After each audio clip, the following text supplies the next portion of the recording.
ladies and gentlemen. It is 3 o'clock on Wednesday, December 9th. Let me welcome those of you that are here in chambers with us back to the City Commission chambers, and for everyone that is watching and participating virtually, thank you for joining us. I'd like to call the meeting of the Tallahassee City Commission to order. If you will please stand and join me, I'd like to invite Rabbi Michael Shields of Temple Israel, who is providing our invocation. Happy Hanukkah, Rabbi. It is great to see you.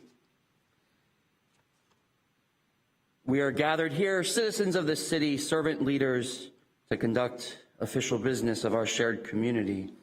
And I am here to offer an invocation, bringing with me a deep appreciation for all those who serve. And as I offer these words, I'm conflicted as I question whether prayers of a religious nature adhere to the spirit of our American Constitution in meetings of this sort. I also recognize that many in our shared community carry their faith with them and value how it enriches their lives. I hope these words honor the diversity present in our city. I pray as a Jew and believe I live my best life as such, but I also carry with me a humble recognition and appreciation for those who find meaning through other religious traditions and those whose value systems are grounded in other ways. Religion is one pathway to love, peace, and justice. I have no exclusive or preferential claim to those values. That fact is and should forever be guaranteed by our American Constitution. And so my prayer is this: may you all here, public officials, make no law respecting an establishment of religion or prohibiting the free exercise thereof. May you all honor the spirit of James Madison and our American values, that no religious tradition be granted preferential treatment over another or over the rights of any citizen, that the civil rights of none shall be abridged on account of religious belief or worship or lack thereof. And may we all work together for true justice in our shared community. May it be so. Thank you so much. Please join me in the Pledge of Allegiance. I pledge allegiance to the flag of the United States of America and to the republic for which it stands, one nation, under God, indivisible, with liberty and justice for all.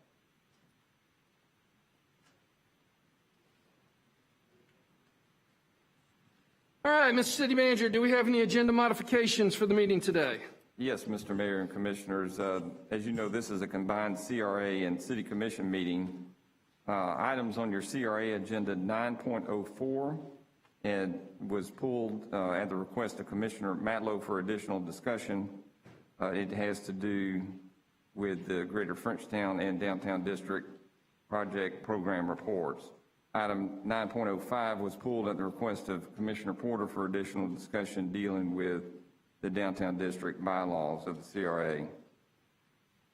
Item 10.01 was updated to include the actions of the CAC and Citizens Advisory Committee earlier this week that occurred post publishing of the agenda.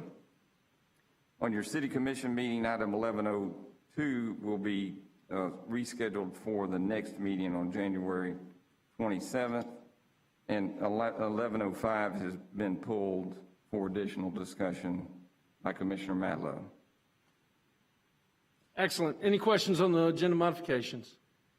Okay, seeing none, we have two presentations this evening, but before we get into it, Commissioners, let me walk you through the meeting tonight. Obviously, we will start off with the City of Tallahassee Commission business. We will get as far as we can. We will immediately go into the CRA, where, Madam Chair, we will close out the City Commission meeting. Obviously, you will have the gavel. You will run your CRA meeting. If we are not done with business at 5 o'clock, we will need to close out the CRA, come back to the City Commission, run the public hearing. At the conclusion of the public hearing, we'll take a 30-minute break to grab a quick bite to eat and use the restrooms. Then we will come back. If we are done with the CRA, we'll go back to the City of Tallahassee business. If we're not done with the CRA, we'll go back to the CRA, then we'll continue with the city business. So there's going to be a lot of jumping around, but we'll make sure that we stay on task and we'll make sure that everything is done. Is there any questions about this evening? It is an interesting evening because we have the City Commission, the CRA, and a public hearing. But Madam Chair, the most important is the advertised public hearing at 5 o'clock. We must go in. Seeing no questions on the agenda for this evening, we have two presentations.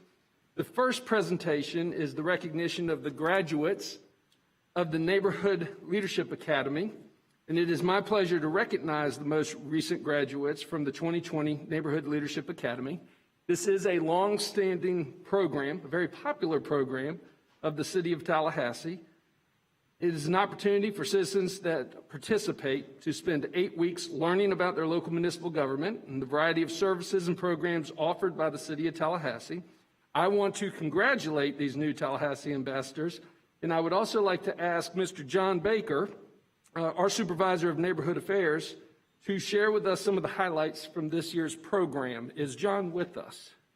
He's on via WebEx, sir. Mr. Baker. Oh, he's with us on WebEx. Excellent. Mr. Baker.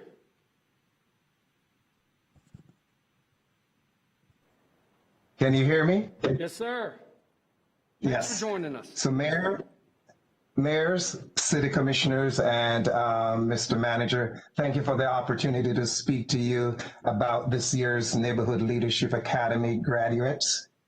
We had a class of enthusiastic and dedicated neighborhood leaders from around our community.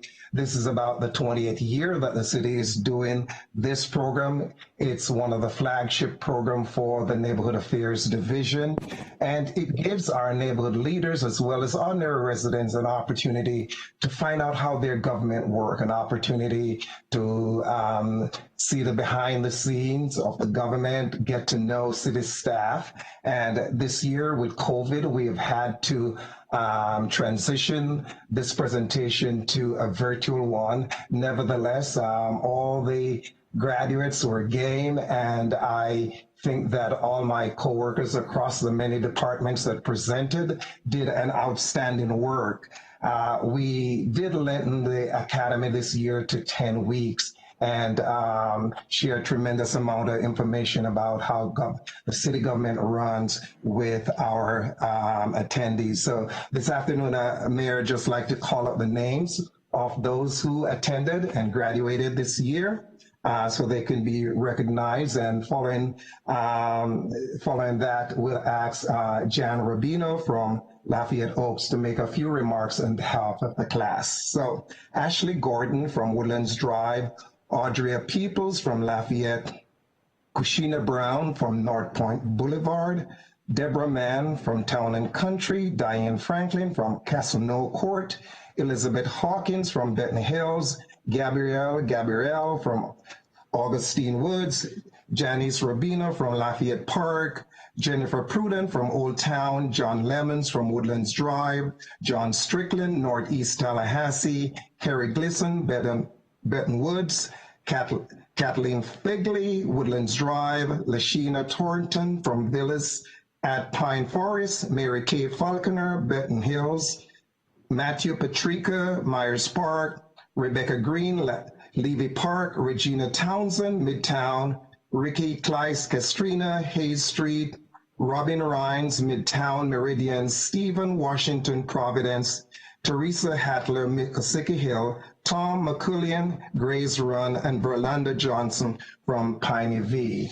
Mr. Mayor, Commissioner, at this time, I will recognize Janice Rubino from Lafayette Park to make a few remarks on behalf of her class. Thank you. Janice, thanks for joining us.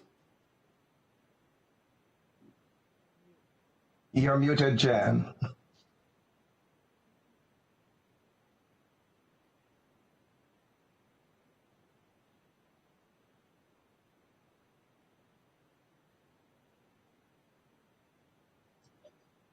Jan, you're muted.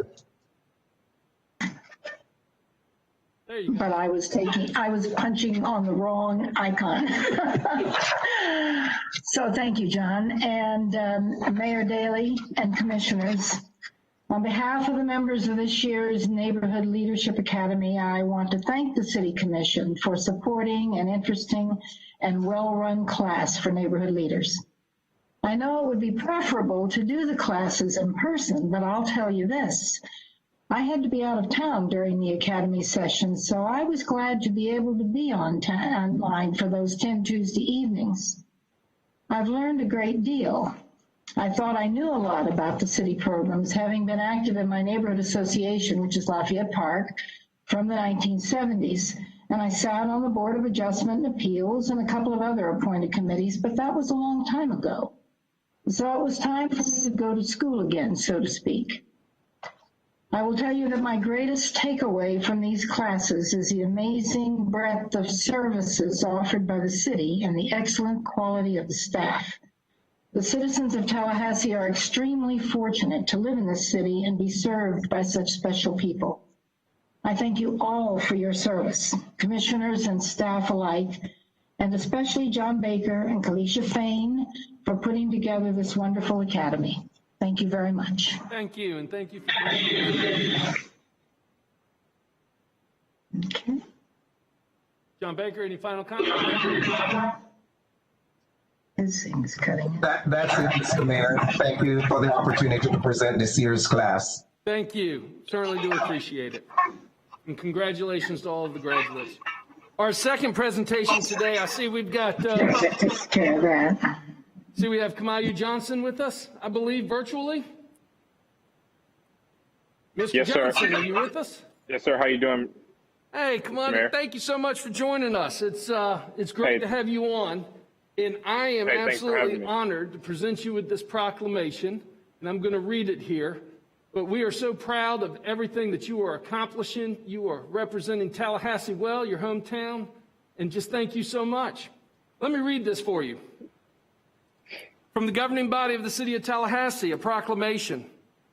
Whereas North Florida native Kamayu Johnson, who won the Advocates Pro Golf Association APGA Tour Championship in 2020, will represent Tallahassee in his first Professional Golf Association PGA Tour event in January 2021. And whereas as a noted golfer with dedication, focus, and natural talent, Johnson began participating in golf competitions at the age of 16. And whereas by the time he reached 21 years of age, Johnson had competed in over 60 amateur golf tournaments, earning several notable top 10 finishes. And whereas recently, Johnson finished in the top 10 at the Jamaican Open in 2019 and finished third at the St. Louis Open in 2020. And whereas locally, he made history by winning the Tallahassee Open 4 times. And whereas prior to his professional career, Johnson learned how to play the great game of golf at the City of Tallahassee's Heileman and Jake Gaither golf courses. And whereas Johnson, who had dropped out of school during the 8th grade, credits golf, the city-owned courses, and their staff for helping save his life. And whereas Johnson, who went on to obtain his GED and today serves as a role model and mentor to youth far and wide, giving his time and attention to inspire young men and women to consider their unlimited potential. And whereas Johnson is a success story showcasing the importance of the impact of caring city employees, sports programs, and public facilities in the development of our young people and embodies what it means to be Tallahassee proud. Now, therefore, I, John Daly, by the authority vested in me as the mayor of the City of Tallahassee, hereby recognize Kamayu Johnson for his great accomplishments and wish him the best of luck in his first PGA event this January 28th through the 31st, 2021, in witness of everyone here, signed by me on this date, December 9th, 2020. Man, we're going to be watching you out there playing, making Tallahassee Hey, thank you, proud. Mr. Mayor. Thank you, sir. Thank you. Thank you. Thanks, guys. Appreciate it. Thank you. Mr. Johnson, you're recognized for some comments. Thank you. Thank you. I just want to say thank you to Mr. Mayor. Thank you to the City Commission, City Manager. When I first started playing golf, I never imagined getting this far. And I just want to say to all my supporters in Tallahassee, thank you so much. I have so many, and so many people have helped me along the way during this journey. And I just want to say I'm happy to represent Tallahassee out at San Diego at the Farmers Insurance Open. And just thank you guys so much for recognizing me and giving me this great honor. And just say thanks again. And can't wait to represent Tallahassee and make Tallahassee proud. Good luck. You're the man. Be safe. We look forward to seeing you back in Tallahassee, and of course, we will get the proclamation to you. Thank you, sir. Yes, sir. Yes, sir. Okay, moving on. Mr. Manager, do we have any other announcements? Let me ask, I believe we've got, Mr. Mayor, we've got Jan Auger. Oh, is Jan with us? Yes, our Absolutely. Director of Golf. I believe she's on WebEx too. And I know she would, as much as she would like to not make any comments in the public today, I think it's absolutely fitting if Let's do she it. could share a few words. Let's do it. Jan, are you with Absolutely. us? Thank you, Mr. Manager, Mr. Mayor and Commissioners. Man, it's hard for me not to tear up over that. I'm so proud of Kamayu. His story, everyone thinks it's about golf, but it's not just about golf. He gives kids and just people hope that they can do it, that they can accomplish their dreams if they just stay at it. He's stubborn, trust me, and he's tenacious, and he does not give up. And like he said, it takes a village, and I'm proud of Jake Ather, Alleman, the guys, the people who play there, who have supported him and helped him along the way. So thank you so much, and Kamayu, good job, buddy. Jan, thank you so much for joining us. We certainly appreciate it. Keep up the great work. All right, Mr. Manager, do we have any other announcements to come before the City Commission this afternoon? No, sir, no announcement. Okay, we are on citizen input on agenda items. Mr. Cook, do we have any speakers, both in person and virtually, on agenda items? And Mayor, if you're on city items, we have no one speaking virtually, no one registered to speak, nor do I have speakers in person. I do have some speakers in person, but they are all on CRA items. Excellent. Do we have anyone here in person that would like to speak on the city agenda items? There'll be the opportunity on the CRA items in the very near future. City agenda items. Mr. Sims, please. To the microphone, that'd be great. And your name and address for the record. Thank you for joining us. Mr. Mayor, Mr. Sims is speaking on item 1401. I apologize. I saw he was signed to speak on the CRA item, but he had both on this form. And so he's on 1401, which is introduction of ordinance 20028. Excellent.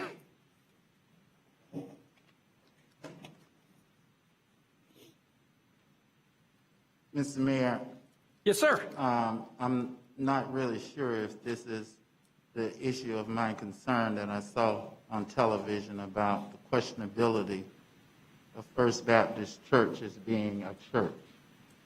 That item is not on the agenda, so we'll have time at the end of the meeting if you'd like to speak on that particular item. No, sir, that if it's not on the agenda, then I wasn't clear, so that's why. Yes, sir. Yes, sir. It's not on the agenda. Okay, do we have any other speakers? No other speakers on city items other than the public hearings, which will come later. Great. Mr. Manager, do we have any appearances before the City Commission by other appointed boards or governmental entities? No, sir, we do not. Okay, at this time, I will adjourn the City Commission meeting. I'm going to hand the gavel over to the chairwoman of the CRA to convene the CRA. We are adjourned.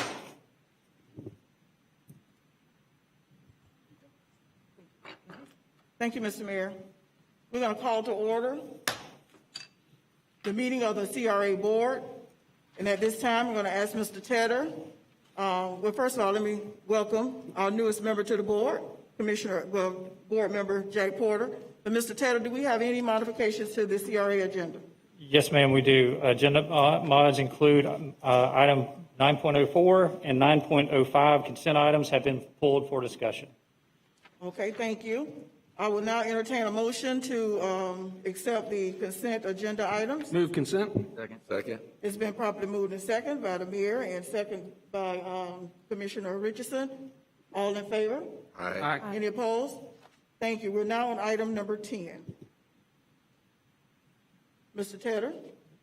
Yes, ma'am, for discussion, we had the consent items pulled. So the first item pulled for consent is item 9.04, the acceptance of the Greater Frenchtown South Side and the Downtown District Project Program reports. we had Commissioner Matlow pull this item for discussion. Okay, Mr. Matlow, you're recognized. Sure. Thank you, Madam Chair.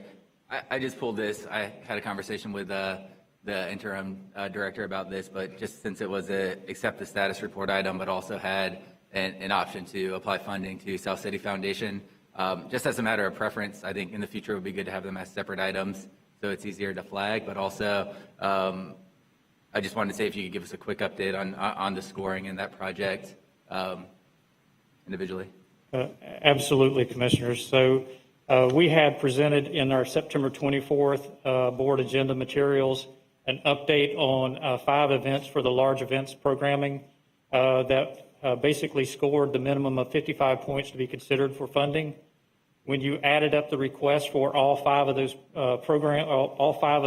events, it totaled up to $140,000. We provided that input in terms of saying they all met that criteria within our project updates agenda item. Then we moved into the budget discussion at the same meeting, and we included the additional $40,000 for all the events that met the minimum score. What we did not do at that time was clearly identify that funding of a $40,000 event is not within my approval authority. All the other ones were. So what we needed was a specific recommendation, or excuse me, specific action on those items that I could not approve as administratively approved. So with that, that is why we added that to this agenda item, to make sure that we follow procedures and we're very transparent that this item needs to be approved by the board. And so we included that as option 3 in your agenda material. Thank you. And on the scoring sheet, the South City Foundation project, that was the top ranked, that was the top scoring project? It scored very high, if I recall correctly. Yes, it had 90 points right off the bat, and the minimum required is 55 points. So yes, we did provide the scoring, the average. I believe we had about 3 or 4. If we had citizen advisory committee members that helped us score that. Actually, they were the scoring committee, and that was the summation of all of their scores. Okay, thank you. I'll make a motion that we accept the status report and approve the $40,000 large event funding. Okay, it's been properly motioned by Commissioner, Board Member Matlow, and seconded by Board Member Richardson. All in favor? Aye. Any opposed? Thank you. Mr. Tedder, 9.05 was also pulled, and so Board Member Porter, you asked that that be pulled, so you're recognized. Thank you, Madam Chair. Yeah, I just wanted to have a brief discussion. I was a little bit concerned about the change that members are not subject to the residency requirement, just because I don't know if, and you might be able to, some staff might be able to answer the question. You know, I was just curious if other citizen advisory boards have the residency requirement completely waived. I just feel like it opens us up to potentially you could have no residents on this board, which defeats the purpose, although I want there to be the flexibility of having people who have an interest, you know, whether you own a business or I don't want to restrict it so much because I know we want diverse representation.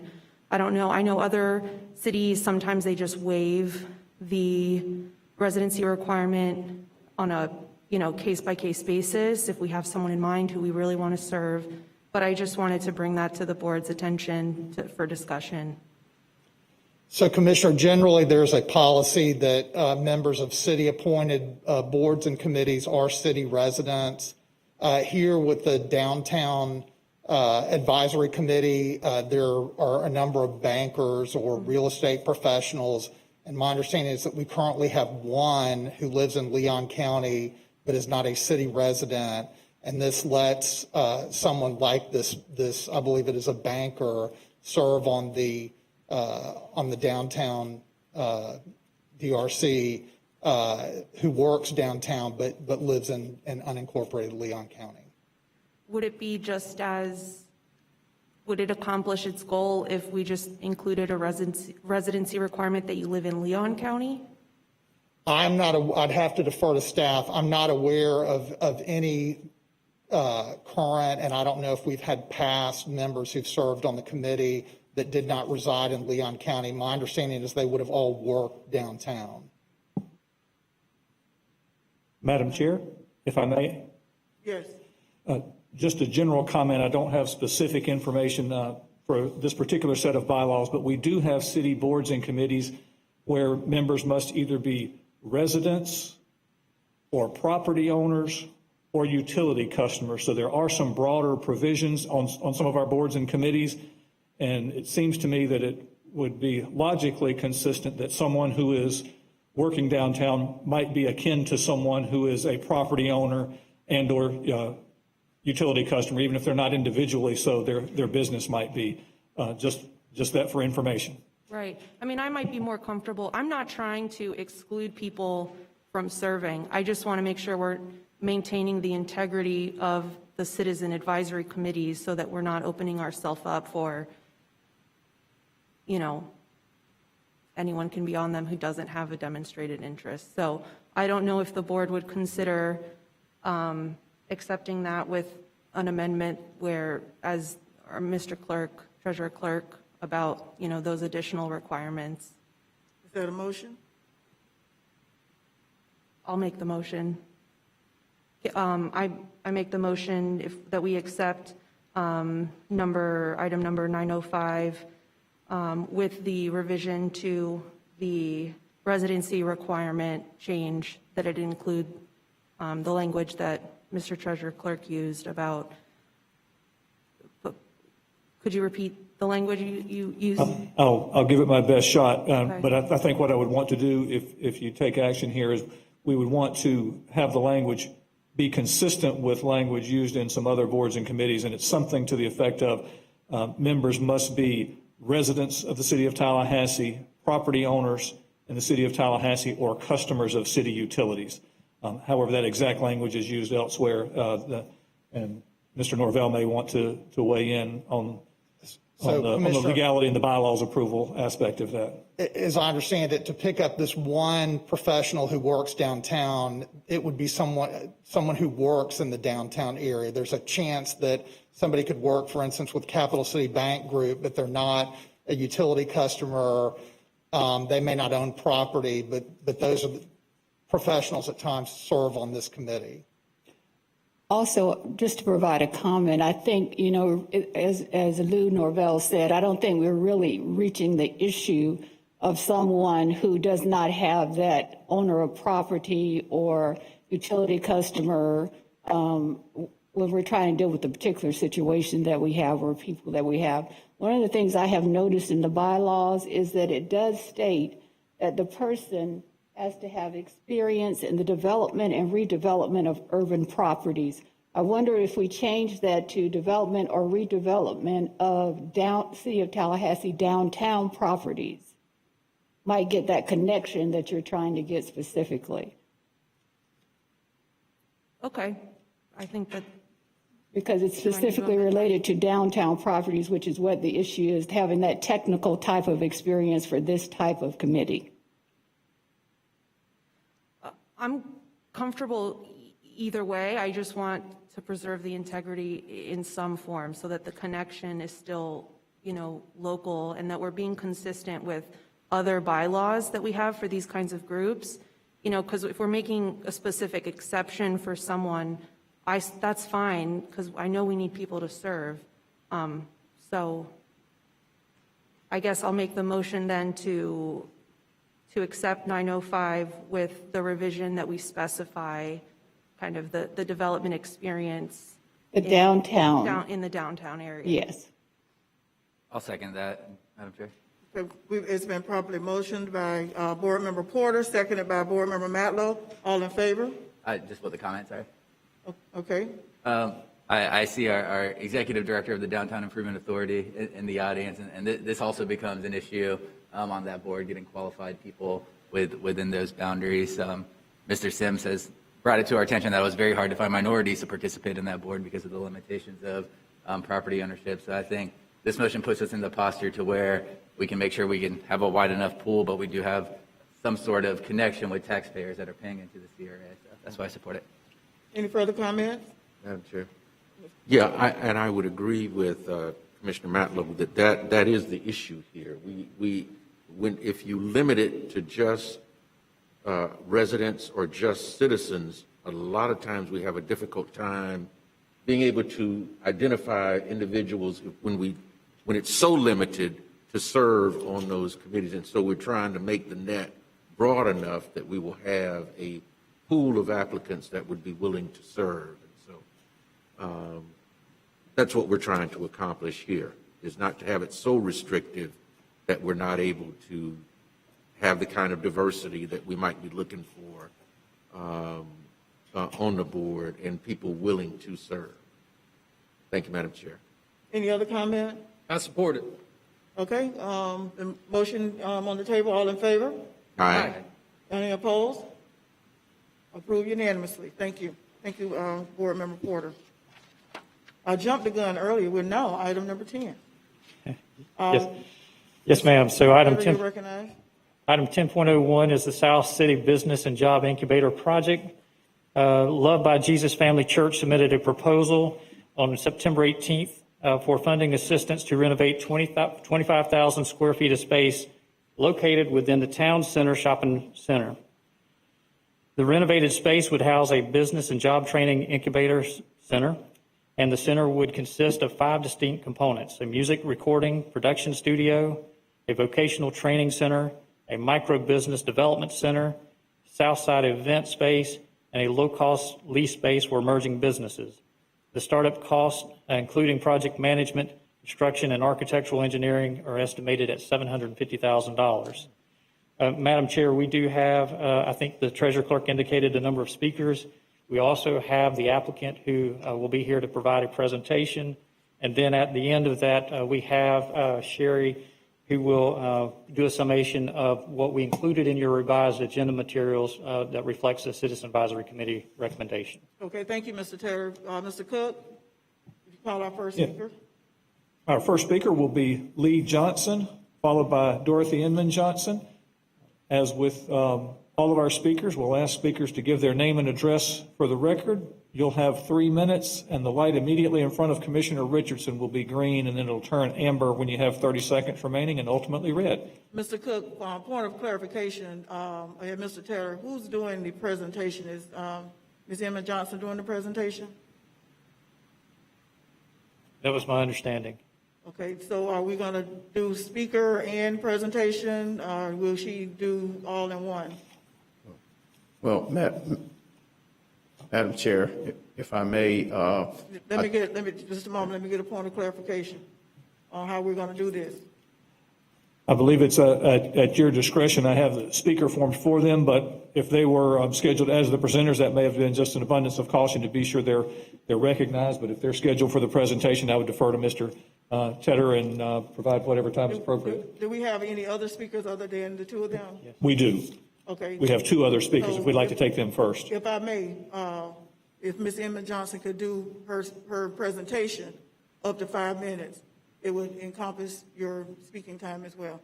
So we'll call on you when it's time for your presentation. Okay. Okay, go ahead, Reverend Johnson. You are a speaker.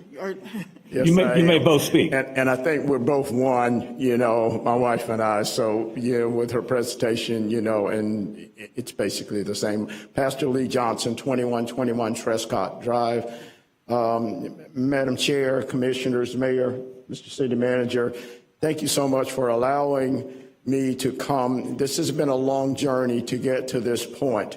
And, the project that we have brought before you is one that it's not about us, but it's about the Southside community and the residents on the Southside.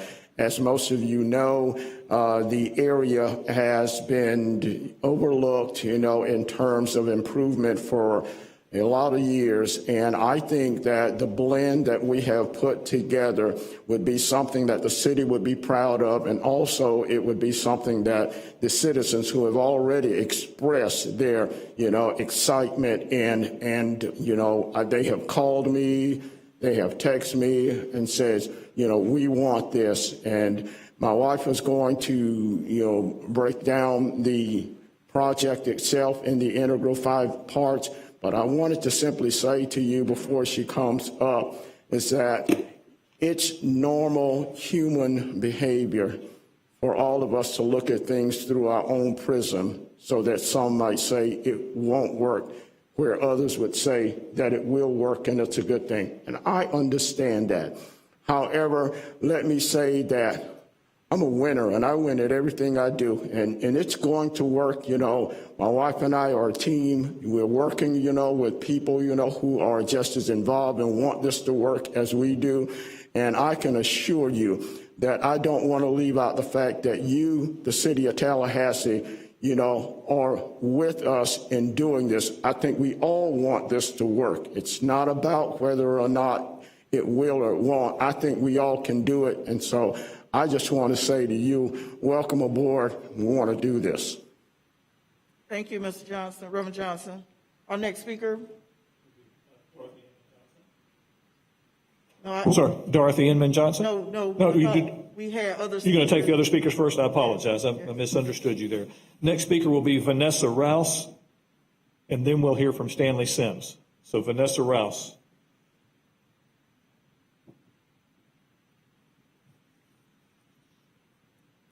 Hello, and thank you for the opportunity. I'm Vanessa Rouse, 2768 Chumley Circle, and I'm the board chair for the Safe Spaces for Kids organization that the Johnsons have created. I met them out in the South City when I was volunteering, trying to get a reading program up and running, and it was challenging for me, and I learned very quickly upon meeting them that it was better to join with them than to try to do something separate. The day I met them, former Mayor Inman Johnson was out there registering people to vote, and Pastor Lee Johnson was with his son providing free haircuts. And that's just one little teeny tiny example of what these two do in the community. They also have an after-school program, a summer camp, a church service, and so much more that they do. And I've seen them for years on the ground providing these services that they bring their heart, they bring their hard work, and they have done an incredible amount with such a limited budget. And we get that question often, how are you able to do all of this with the funds that you have? And it's because of what they bring to the table. I didn't know what I didn't know what Pastor Johnson was going to say, but he is absolutely right that he is a winner, they are a winner, they make it happen. It's a very kind of boots on the ground effort of we need something to happen and we're going to work with other people and organizations around to make the most of what we can with what we have and what they've been able to provide out there. If you look at the numbers of what they provide on after school program and summer camp and what it costs per child to deliver the services, it's unbelievable. It's truly unbelievable. And so for a groundbreaking, for a, like a game-changing project like the one that they're proposing out there, I think it's very exciting. And I think that for them to do that type of, for us all to participate with them and do this type of project, it is going to require the budget that they've asked for. And I think, again, if you look at that, it's going to be a challenge, but it's also reasonable. But if the budget is much less, then it's going to be, what will happen then. I think this is really important and it's time, and I'm in full support of really anything that these two are behind because I've seen them at work and the impact.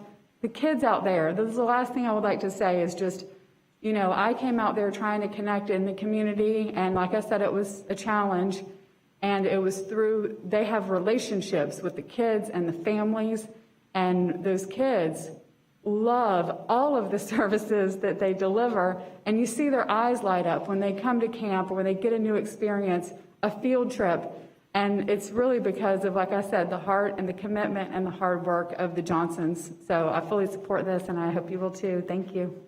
Thank you. Our next speaker, please. Next speaker is Stanley Sims. Mr. Sims. Madam Chair, he's the final speaker that I have other than Ms. Inman Johnson. Okay. Thank you. My name is Stanley Sims. I'm at 1320 Avondale Way. Being here is bittersweet. Sweet to the fact that, is there a need? Oh, yes. There's no quibble about the need. But what's bitter is the process. You're right, Mr. Johnson, it's been a long journey to get here.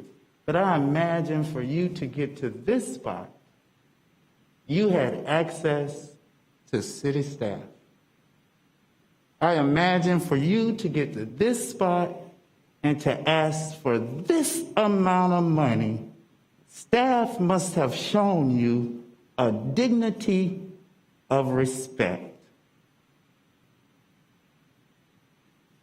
I bet you didn't get flipped a bird. I bet you you didn't have to fight to stand in this building.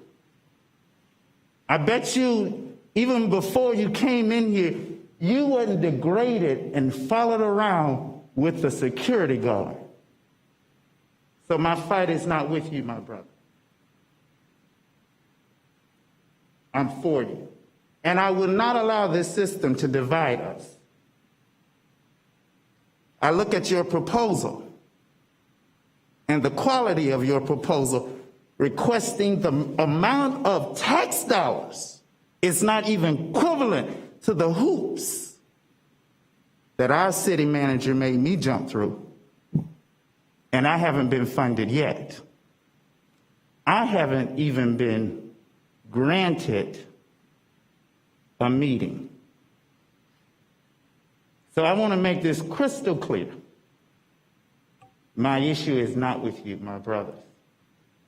And I will not allow this divisive spirit to split us. Some get invited to dinner on Plantation Road and some don't.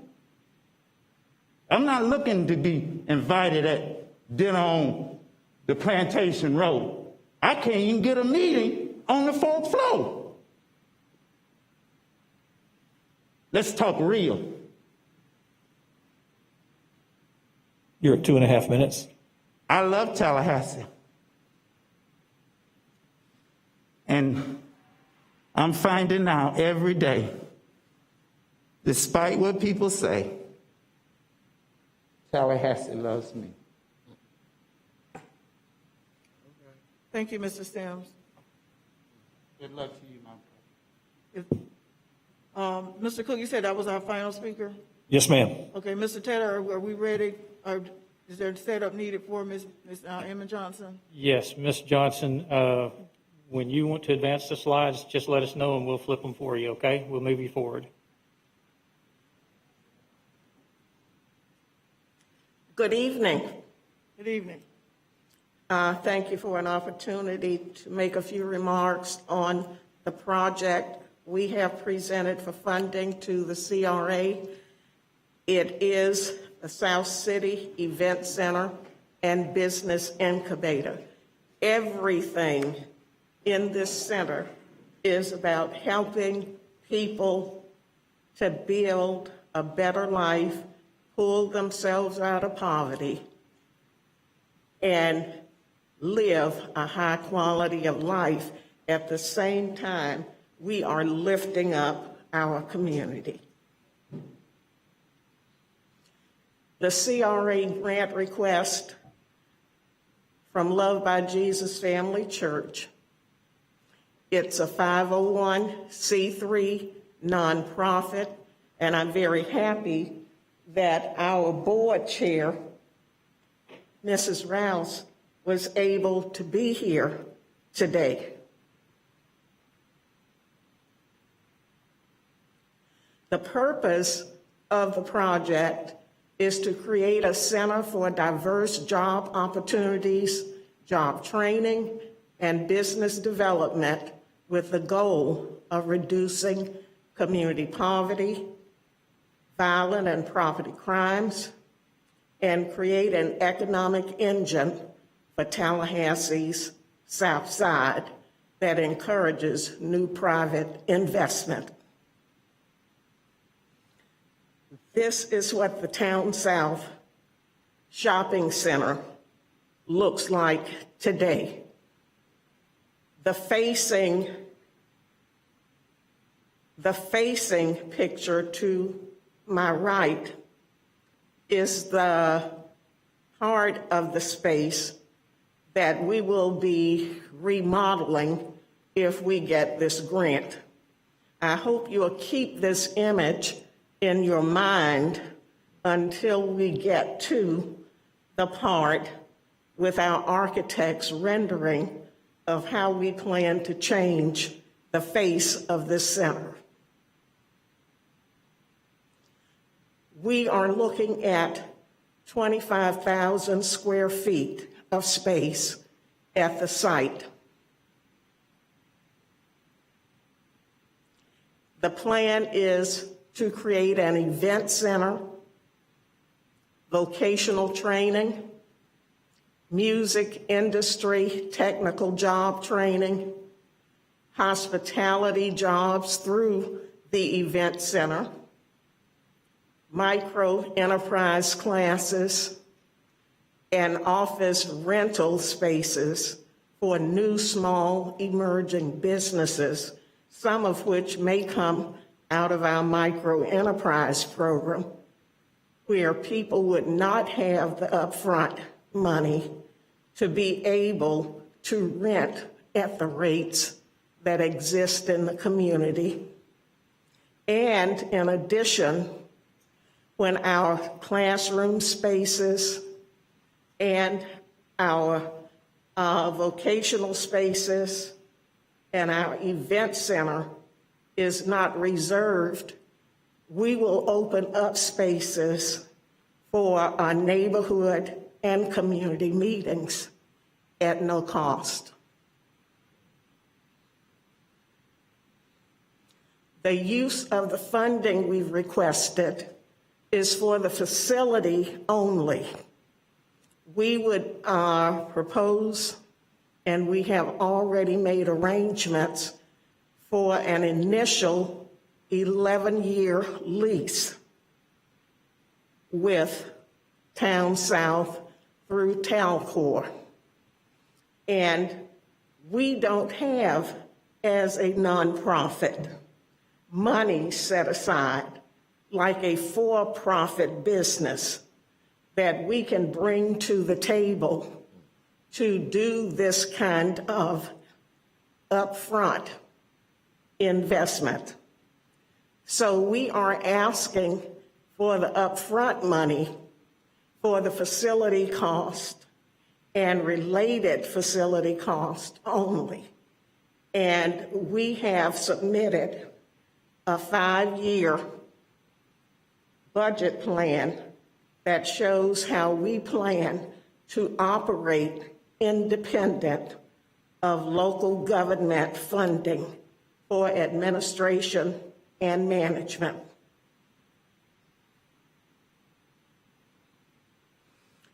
Sustainability, and I know that's a big issue. Beginning in year 2, the budget will reflect a stream of income.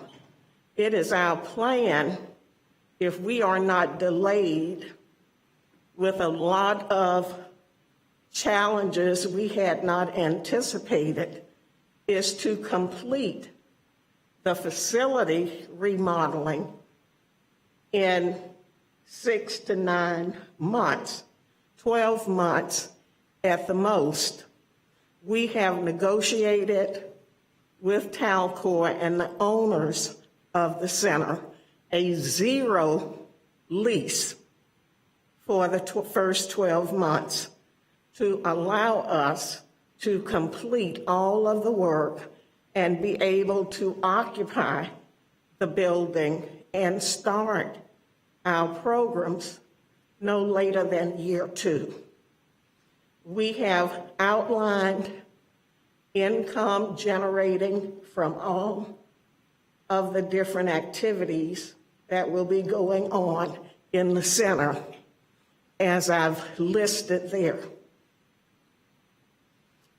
And I want to emphasize, we will not be asking local government for operating dollars. Next. We feel an investment that you will make in helping us bring about this facility will win for everybody, because you've seen the blighted area that we propose to change. And When media people started calling us this week asking for interviews after seeing your website and your agenda, they went ahead without our knowledge and talked to other tenants who are already in that Town South shopping center. Every one of them indicated great support for what we were planning to do because they see this project as a major quality anchor for that site that will drive additional businesses to them. In addition, doing something of this caliber, because thank God for Donald Gray and the architectural firm Fitzgerald Collaborative that have come on board and provided in-kind services to us, because we never would have been able to afford to pay for this up front without any cash infusion on the grant. This is what we envision that site to look like when all of the work is completed. It will be a space that everybody in the community should be proud to claim. And I was so proud listening to the young man who is on his way to the golf tournament after receiving so much help from the city. We envision many, many more young Mr. Johnsons being turned out from the project that we are proposing to you, living much happier, better lives, and being deterred from other activities that would send them in the wrong direction. With that, I thank you, and any questions you have, I'll be glad to address, but I do want to flip to the last slide, because after the questions, because I want to give a special shout out to Fitzgerald Collaborative Group, because they did not charge us a cent when the FAMU School of Architecture saw what we were trying to do.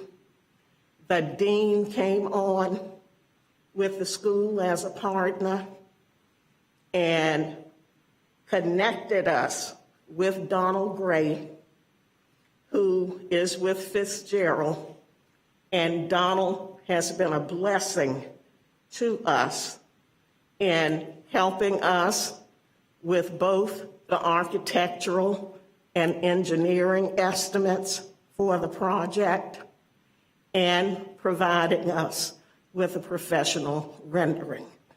I thank you. Thank you, Ms. Johnson. Are there any questions immediately? We're going to, if there are, I know you'll be here, you can answer those. We're going to go into discussion. I'm going to start with Board Member Porter.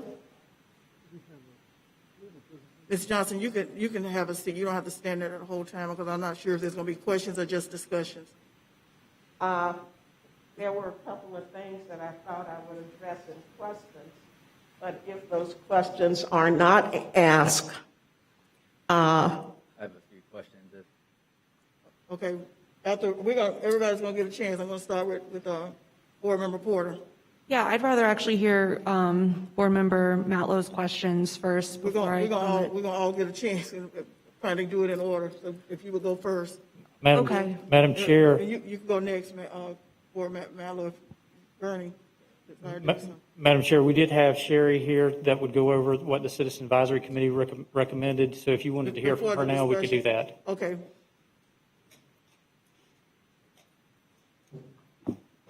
Good afternoon, Commissioners. I just want to give you a brief summary of the CAC recommendation. The CAC met on this project on Monday, December the 7th, and they were supportive of the concept. They basically had concerns in terms of the need for a market study, as well as the long-term sustainability of the project. But basically, they were supportive of the concept. They just wanted to ensure that the project was positioned to be successful. And so the CAC recommended $60,000 for project planning and facility design to develop the construction costs based on actual plans.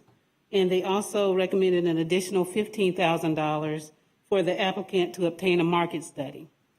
In addition to the market study, the CAC recommended that the applicant initiate a construction loan while the market study and the facility design is being conducted. So basically, the CAC thought the concept was a well concept, and they supported the concept, but they did think that more information needed to be based on some actual plans. And so that, with that, that's the CAC's recommendation. And that's our recommended action for this evening, is to fund the $75,000 for project planning, design, and market analysis, and with limited staff authority to exceed the $15,000 for the market analysis. Okay, thank you, Ms. Curtis. Okay, Board Member Porter. Well, first of all, I'm really excited about the community that you've got. I've seen the work you do, so I just want to commend you for that, and I have deep love and respect for both of you. My comments and questions are really less about this project in particular and more about whether we have, criteria that we're applying consistently for different kinds of projects, and making sure that the expectations are clear, both of the applicant, so that we're not making applicants go get resources and, and spend their time on things that we don't need and we're not going to be looking for, so that they do exactly what we want. Because this is a frustration I've had and heard in the community about some of, our different programs in the CRA, is the consistent application of criteria and the grant application process. So, so that's a concern I have, not about this project, but just if for projects like this with nonprofits and this amount of money, making sure that we have that specific criteria. I also just want to say that I'm really excited about this project. I wish that it were happening in a if there were any way that this could be happening in a city-owned facility, because I do have concerns about the amount of money that's going to, renovating a privately owned property. So those are some of, my thoughts. But in general, I'm supportive of the project. I'm supportive of this kind of initiative taking place. I do think there is a need. Where I'm coming from is, regardless of what the body decides, I'd like to see moving forward more specific criteria for the benefit of the board, the CAC, and future applicants. Mr. Taylor, could you address the concern that Board Member Porter just described? Absolutely, Madam Chair. So if you recall, maybe it was 2 meetings ago, we adopted a formal process for applications moving forward. We included medium-scale projects and large-scale projects to try to create that consistency for projects that have been coming in over time. The minimum criteria that we have for those projects are fairly straightforward for the most part, but when we get to community facilities and nonprofits, there's a whole lot of discussion as to their capabilities to do some of the same things that commercial properties or other residential properties have come in. For instance, we've recommended, as part of the medium projects, is that there is a minimum minimum investment from the applicant of 75% of the project total cost. In this particular case, we raised that issue with Ms. Dot, and that was clearly an indication that she did not have that level of funding to support that project. What we have found over time is when you have that investment in a project, you protect it a little bit more, and there's a little bit more assurance that your investment is going to be protected moving forward. About 2 Citizens Advisory Committee meetings ago, we're working on an infrastructure investment plan for the CRA that will give us some targets on how we satisfy what the community is wanting us to fund through the CRA. A part of that discussion, we focused on nonprofits. And we clearly asked the CAC for a little bit of guidance as we're moving forward. And the guidance was, we have these nonprofits that come to us on a regular basis, and we really have no specific criteria on how we judge which ones we fund and which ones we do not. Do we fund exterior improvements? Do we fund interior improvements? Do we fund operational costs? All of those things have not been decided or given direction to staff, so there has been a little bit of, I guess, hit or miss as we get some of these requests coming in. At the time, the CAC did not feel comfortable providing criteria for us or some ideas that we could bring forward to you all. And they essentially said, let's take these applications case by case and move forward. And as we go through that, then we'll work through some of those issues. So this is why we brought the application to you in the form that we did. We did not have the specific guidance and criteria as what you all expect us to fund. And so it makes it a little bit challenging for staff to bring these projects forward. Have any follow-up? No. All right, Board Member Matlow? Thank you. And to that point, Director Tedder, so as we've laid out the new process for that was a big conversation, last year. We don't really have a strong process. And the first time the Johnsons came before us, they hadn't gone through it, and we sent them back. So they were almost, are they the first person to officially go through the entire process, or? That is correct. Okay. So I guess all that to say, this is the new process. There's a formal application portal that you can go for. You can coordinate with staff. It'll go through the Citizens Advisory for approval first before it comes to us. But that's how we've structured it. So there is a level playing field. Everybody can apply with the same application. Everybody can go through the same process. And then if it's a good project with community benefit and the board ultimately agrees with it, it'll move forward. So I know that there's been a lot of confusion in the past, but I think we have started a new day at the CRA, and we can move forward with some clarity. I had a couple of questions for Mayor Dot Johnson.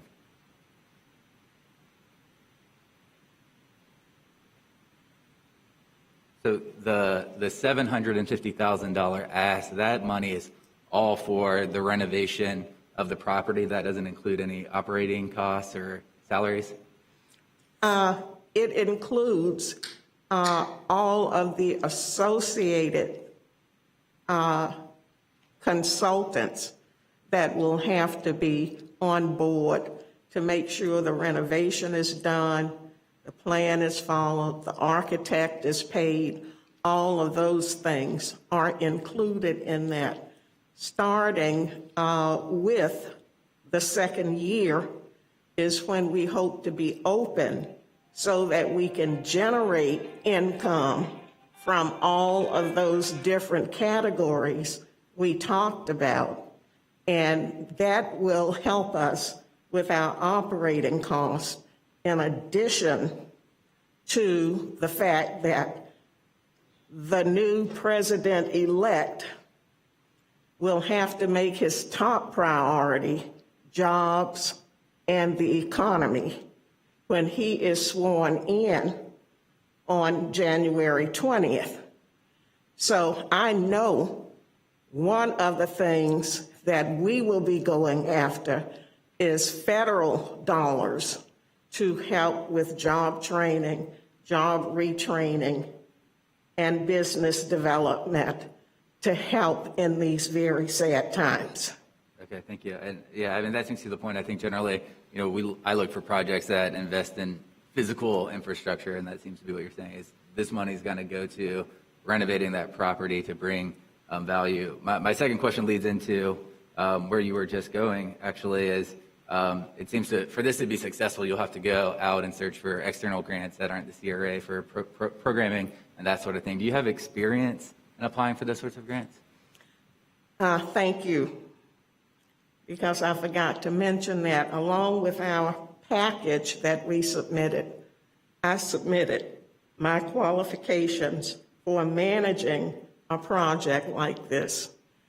As everybody knows, I was mayor when the Clayman Plaza project was being contemplated. I was responsible for negotiating at least 3 major components that made that project possible.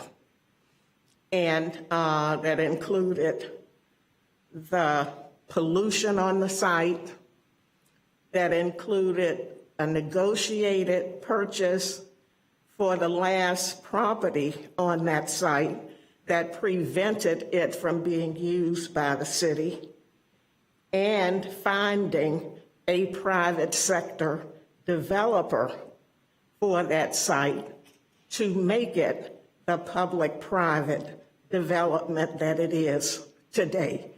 And that was not easy for any of the 3.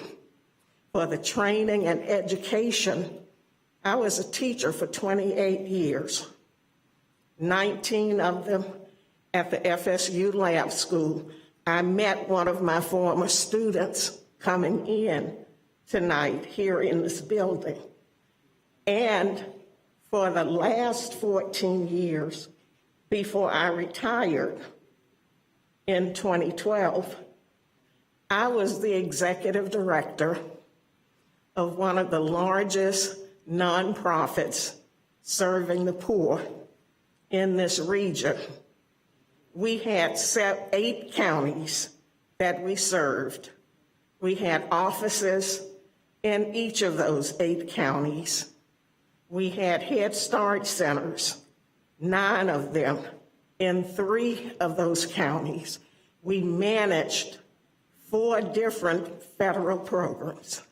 One of them was the Weatherization Assistance Program, where we had to deal with a lot of construction issues, with prevailing wage issues through Davis-Bacon, where I managed 133 employees, and I have the skills and background.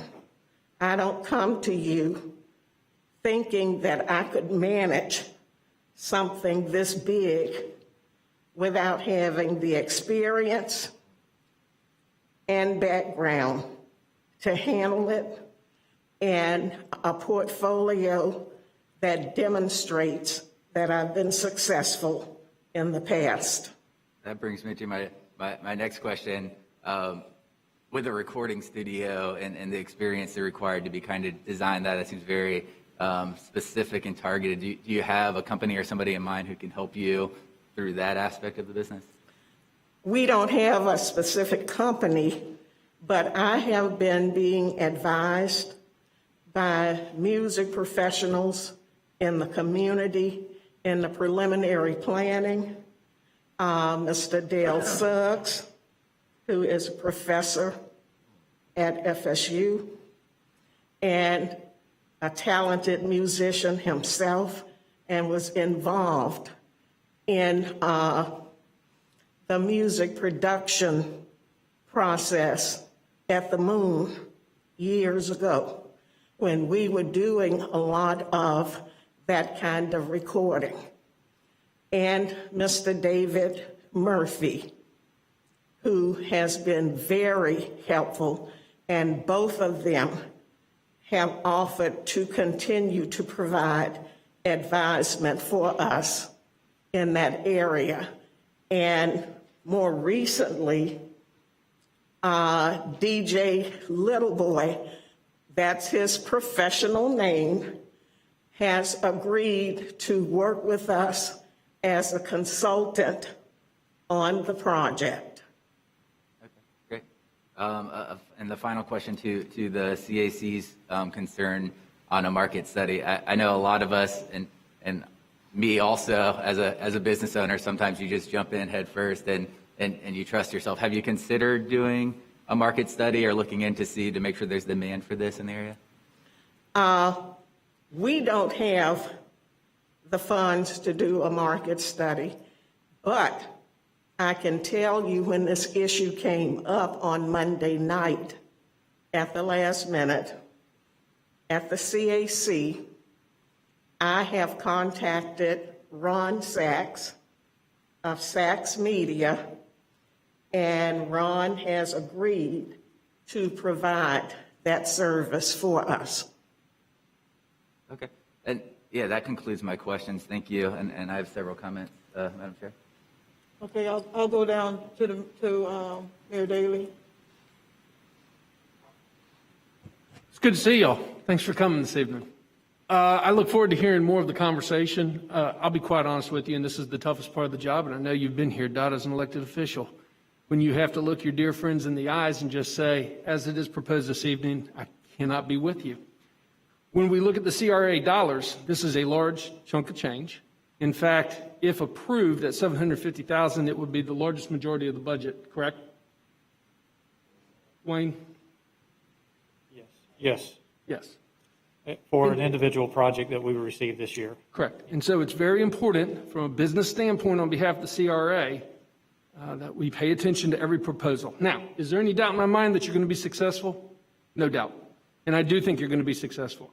And I look forward to working with you on this project. However, from a business standpoint, much like all other applications, in fact, every application that's come before the CRA, the applicant is responsible for 75% of the costs. The City of Tallahassee and the CRA is the last stop, not the first stop. And I would like to keep that equation moving forward. So I'm here to say that if you want a motion to continue indefinitely so that we can continue to work on this, I'll be more than happy to make that motion and support it. If the motion is to simply approve this evening, I'm afraid respectfully, I'm going to have to vote against it. May I respond? Go ahead, Mayor. There is a huge difference between a nonprofit proposal and a for-profit proposal. I agree with the people who were up here before that your process gives no consideration to nonprofits, community-based nonprofits, low-income community-based areas, being able to get a project funded through the CRA. A for-profit organization can have money stored away. They can have money that they save up from their profits. Nonprofits don't have any profits. We are working for people in need. Okay, Ms. Johnson, I'm going to have to say, please finish your thought quickly so we can continue our... Okay, but we're working for people in need. All of you know, because you vote on it, that when a grant is received by a nonprofit, they can't carry money over to another year to save up for things like this. It has to be used for the purpose for which it was applied. Okay, thank you. Madam Chair, on point. Okay, on point. Just speaking to the types of things we invest in, and CRA has administered grants such as TLE charts and other programs that have received a larger amount of funding, which is different than this. But I also just want to say, I think we have to look at this as development in this South Monroe corridor. And if that's important to us, which I think it is, because that corridor and that section of South Monroe particularly, where Piggly Wiggly and Save-A-Lot is, it's just the largest parking lot you've ever seen in your life. And there's not any private movement that's going to change that anytime soon. And I think if we look at that section of South Monroe and we want to see something change, it's going to have to take government involvement, and I don't think we're going to find a private partner who will put up 75% of the money to see it happen. So I want to go back to a little bit of what Commissioner Porter was saying, and I think it was brought up at the CAC as well, that a lot of people would feel more comfortable if there was government ownership of the property. So that way we are investing in the interior of a property. There's not the risk of, if your project doesn't work out, I hope it does, and I think it will, but if you have that, you can mitigate that risk by bringing that property into ownership, and that'll allow you to do a lot of things. One, what you presented is beautiful, the drawing that Donald Gray has done for you. I mean, that would be a game changer, but at the end of the day, that whole property needs to be renovated and brought up to speed, and I think we could get creative in looking at offices like Tempo and other programs that people want to do to make that a signature project for the South Side. So I think if we just think a little bigger, I've reached out, I believe that property is still for sale to be negotiated, to just open that conversation. What can we do there? Is this part of it? I think it very well could be, but I think we could do something even greater. And then I also wanted to speak to, it was raised about money up front and the funding process that's laid out. $750,000 is a lot of money, but I've done enough build-outs that I know you can't pay the people who have done the buildings 4 years later, 3 years later, and 2 years later. And we talk a lot about community reinvestment, and we talk about minority access to capital. We might not have the same banking relationships. If you don't have a relationship with a banker, you can't walk into a bank and get a $750,000 loan. It's just not going to happen. We live in two different worlds. Some of us have more access to banking resources than others. That's why a lot of times this board has talked about making direct lending available to minorities. So with that thought, I couldn't get behind writing a $750,000 check, but generally when you do a build out, you pay each vendor as you go, and the bank will give you a draw. So if you come with a receipt, they just said this work, that's $50,000. You pay that $50,000, the CRA would pay that amount. So it wouldn't come all up front, but every bill you have as it comes in, you would get a draw. And that's the way the banks do it, and I think that's the proper way to look for a structure of this to make sure we're protecting our assets, but also making sure the work gets done.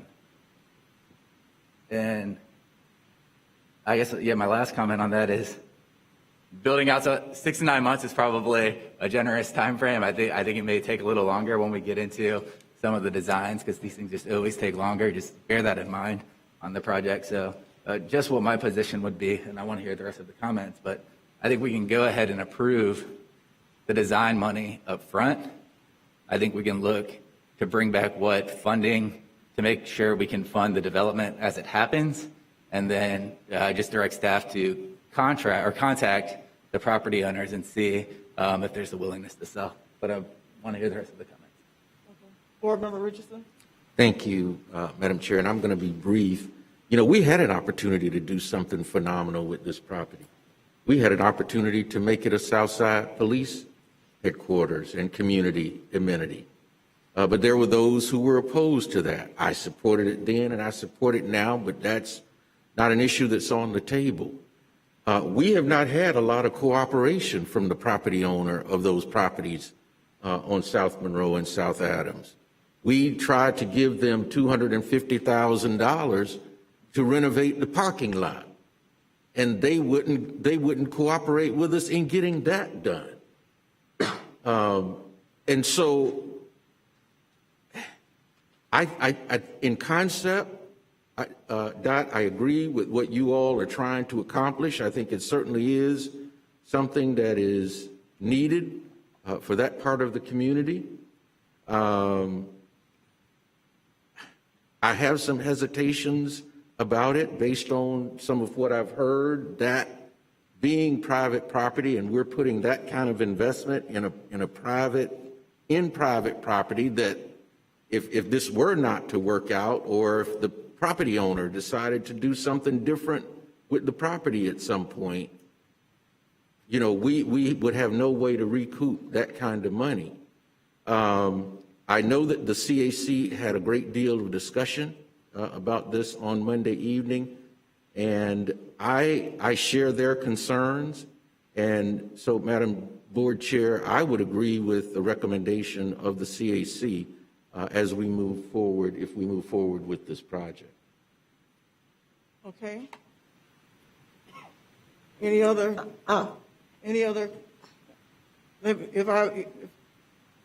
Okay, Mayor Dodd, you know I love you, and I totally respect you, but we've got to continue our conversation. He did not ask a question that I thought warranted, you to respond. If I may respond, and then we can go into it. I want to go last because I want to hear what everyone else has to say. And I'll tell you that, I am a big proponent of the South Side. I live there. I love it. I love Tallahassee. I want to make sure that our community comes up and all sides of town, and that it does everything that it needs to do. But I would be remiss if I didn't say to you that I've taken some calls and text messages and some things as well, and they weren't nice, because this is $750,000 that's being asked for, which is it is a big chunk of change. I would love to see this project happen. I would be happy to see this project happen. But to renovate someone else's place and space is what causes me to have some pause there. That exact spot where you are, and the sign is still there, that Southside Arts Complex. I remember when Mr. Rose had that spot. And I know every corner in there because I was in there using it for various meetings and things, so I'm familiar with it. I also know what happened, part of what happened in that situation. I wasn't there with all the conversations, but he fell behind on being able to get the donations and get what he needed to be able to sustain that. And I'm not, I don't know what his experience was. I am very familiar with what yours are. I worked on the board from the agency that you retired from. Great legacy of work and art in this community. But I am just, if it was a city-owned facility, yes, let's go. But here we are going to spend $500,000 out of $750,000 to make somebody else's place more marketable. And but by no fault of your own, something were to happen and you weren't able to sustain it, they have now had their place renovated. But as a private developer and private investor and private owners, they could do that stuff right now, with just like that, because apparently the place hadn't been rented in 2 years. So it's been vacant all of this time. And of course, they're being very cooperative now. I guess I'll be getting some other phone calls because now there's an opportunity they see that they can reactivate something that's been dead for 2 years. And I'm in that shopping center a lot. I go to the Dollar General, I go to the Save-A-Lot, so I'm there a lot.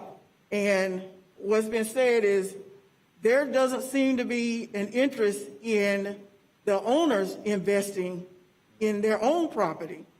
And then for us to come and do it for them, and if for some reason we're not able to sustain it, you're not able to sustain it, their property is now being improved so that they can then raise rent on others. So I just have great concern. I believe this could happen. I really believe it could happen.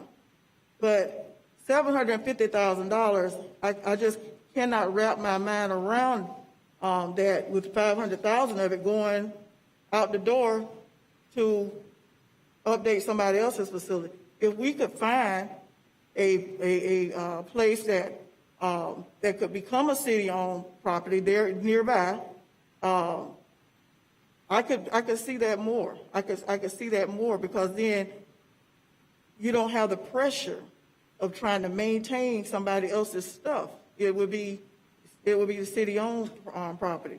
And I also have some concerns. I spent the weekend looking at this. I have some concerns about the ability to, in this COVID environment, and we don't know what we're going to look like coming out of COVID. In that environment, will people do these things that we're hoping that they will do? I know you're very capable in writing grants, but one of the things you had here is that you were going to be able to get $100,000 worth of grants in 1 year. I don't doubt that you could do that. But we apply for grants, but we don't always get them. And so we got to have some other way of sustaining. So my issues are with improving someone else's facility, that if for some reason we're not able to get to year 5 or 11, we're going to leave that behind, and that it's going to belong to them because it's affixed to their structure. So I want this to work. I really want this to work. Really, I want it to work. So let's figure out how we can split this baby, and let's figure out how we can make this work. I think that it was a great idea to talk about a market study for this kind of money. Personally, I can't go to the bank and get this kind of loan. I know I can't. I haven't tried, but I know I can't. So I think that sometimes we have to look at the CRA as a bank, because the citizens we've been entrusted with this money to do the best that we can with. And everyone watching is watching to see what we do in this situation. I've had people tell me, well, if y'all going to do this, then I'm going to be in line for my $750,000. So we've got to do what's equitable for everyone. I would like to see a market study. And I'm glad to hear that Mr. Sachs has agreed to do that. That's awesome. And I don't know whether there's a cost for it or not. That's not our concern, but hopefully he'll do like the architect did, and we'll give that. But I think we need to continue this and see what the market will do. We got COVID. We got to know what's going to come after COVID. We got people out here trying to figure out how they're going to survive, trying to keep people being evicted. A lot of things going on right now. So I'm just hoping that we can continue this a little bit longer to see, can we stand this up? And if the owner of that property, I know he's doing zero rent for the first year, but I would do zero rent the first year too, because I know that after that first year, I got money coming. So, well, it was $500,000. You split it out over 5 years. That's $100,000 a year in rent. So, I could support continuing this, doing a market study, and seeing where things go. That's where I stand. I'll make a motion to. May I please respond to some of that? Ms. Johnson, I'm going to say this. I have allowed you to respond, but normally we do not allow folks to come back and unless we have questions about what they presented. So I'm going to ask that you please allow us to move forward. And we didn't ask a question. I didn't ask a question. I'm just trying to give you where I am. And so I've spent a lot of time with this over the weekend to get in a good place. I've asked a lot of questions of folks to try to make sure that my thinking is right. So if we can just go on and have our discussion or motion, then I'd appreciate your indulgence of that. I'm sorry. I'm sorry. Madam Chair, I'd like You're to making assumptions. I'd like to move that we go with staff recommendation for option 1. And I'll second that, and I would ask, so staff recommendation for option 1 would provide the design funding to see what the interior would look like, as well as the market study to be done for feasibility. And I would ask Commissioner Richardson, several commissioners brought up the fact that city ownership or also potentially other facilities maybe, can we just give staff the ability to look and see if it's feasible, or see if it's even for sale, or if there's a nearby facility that would be appropriate as well? Madam Chair, may I interject one thing? I'd encourage each of you as you're speaking, make sure you speak very clearly into the microphone. I've gotten word that some of those connected virtually and maybe some of the online viewing of the meeting having a hard time hearing. So if you just be sure you're speaking clearly into the mic, they would appreciate it. Okay. Sorry for the interjection. All right. Okay, we have a motion on the table. We have a second by Board Member Matlow, but I also heard that he was interested in making an amendment to the motion. Is that what I heard? Yeah, it would just be to contact the property owner to see if it even is for sale, or also, just as part of it, Chairwoman mentioned other facilities nearby that could be. When you say it's for sale, what do you mean? The Just Town South property. the whole property? Oh, I'm sure it is for sale. But do we have the wherewithal to purchase it? Right. And I'm not advocating for purchasing anything at all. I mean, it could just come back, they want $10 million and we say no, but just to have that conversation, be like, what's the price right now? But also see if there's a nearby facility that's less expensive, that could be city owned as well.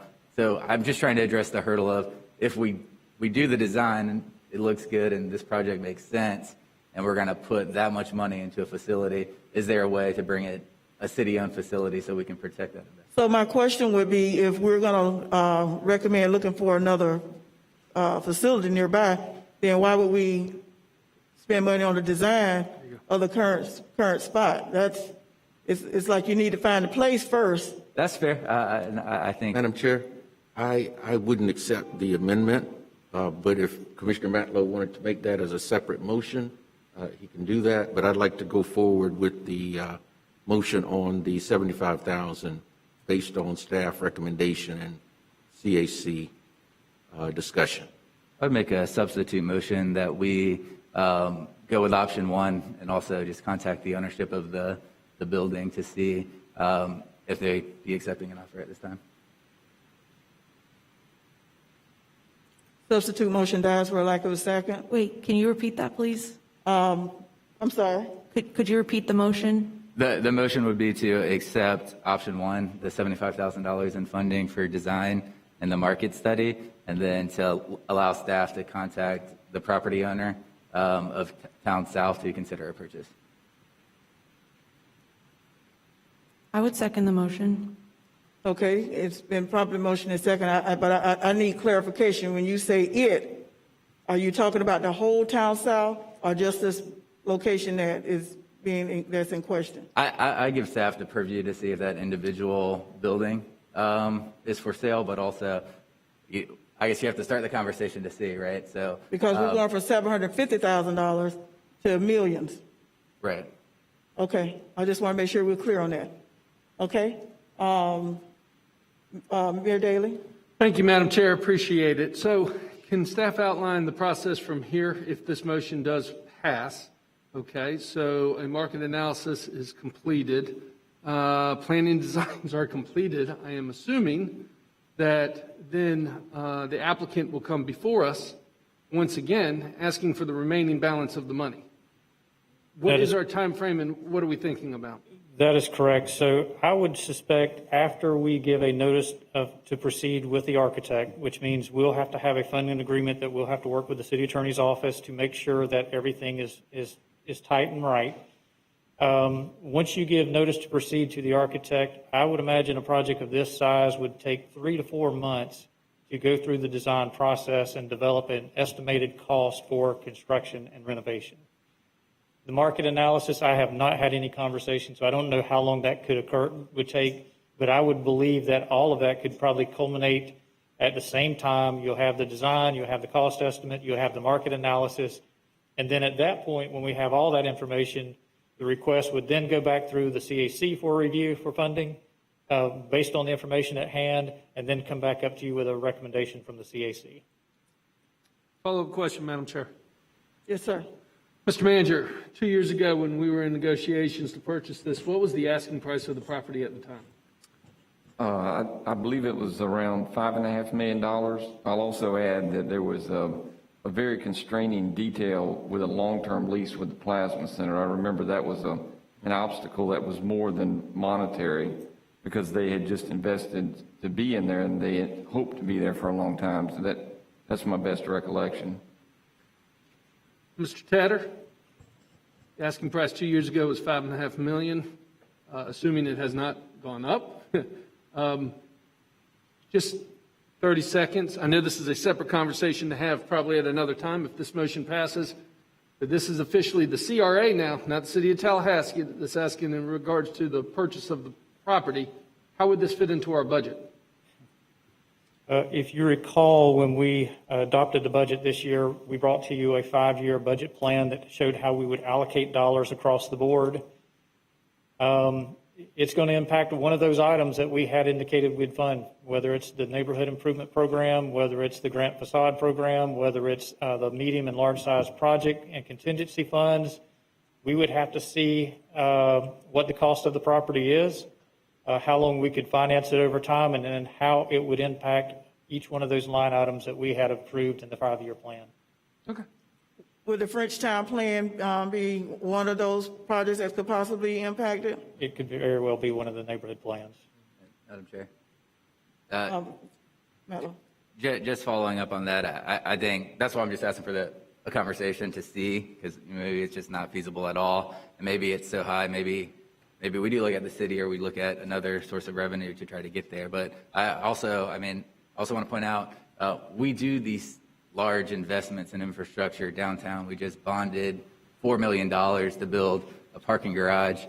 I don't get excited about a parking garage, but I do get excited about something desirable in a destination on South Monroe. So I'm just putting that up there.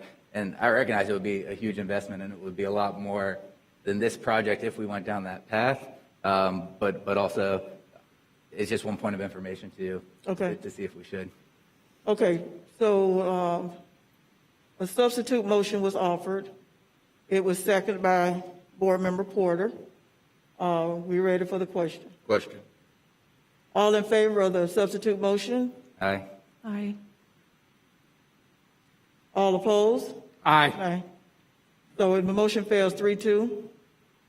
So we need a motion We're on to the original motion. go back to the original motion. And Board Member Richardson, would you restate it since you were the maker? The motion is to approve staff recommendation option number 1, the $75,000 for project planning, design, and market analysis. That was originally seconded by Board Member Matlow. I don't know if I'll second it. Okay. All right. The motion on the table, any further discussion regarding the motion? All in favor? Aye. Aye. All opposed? Aye. Okay, so the motion passes 4-1.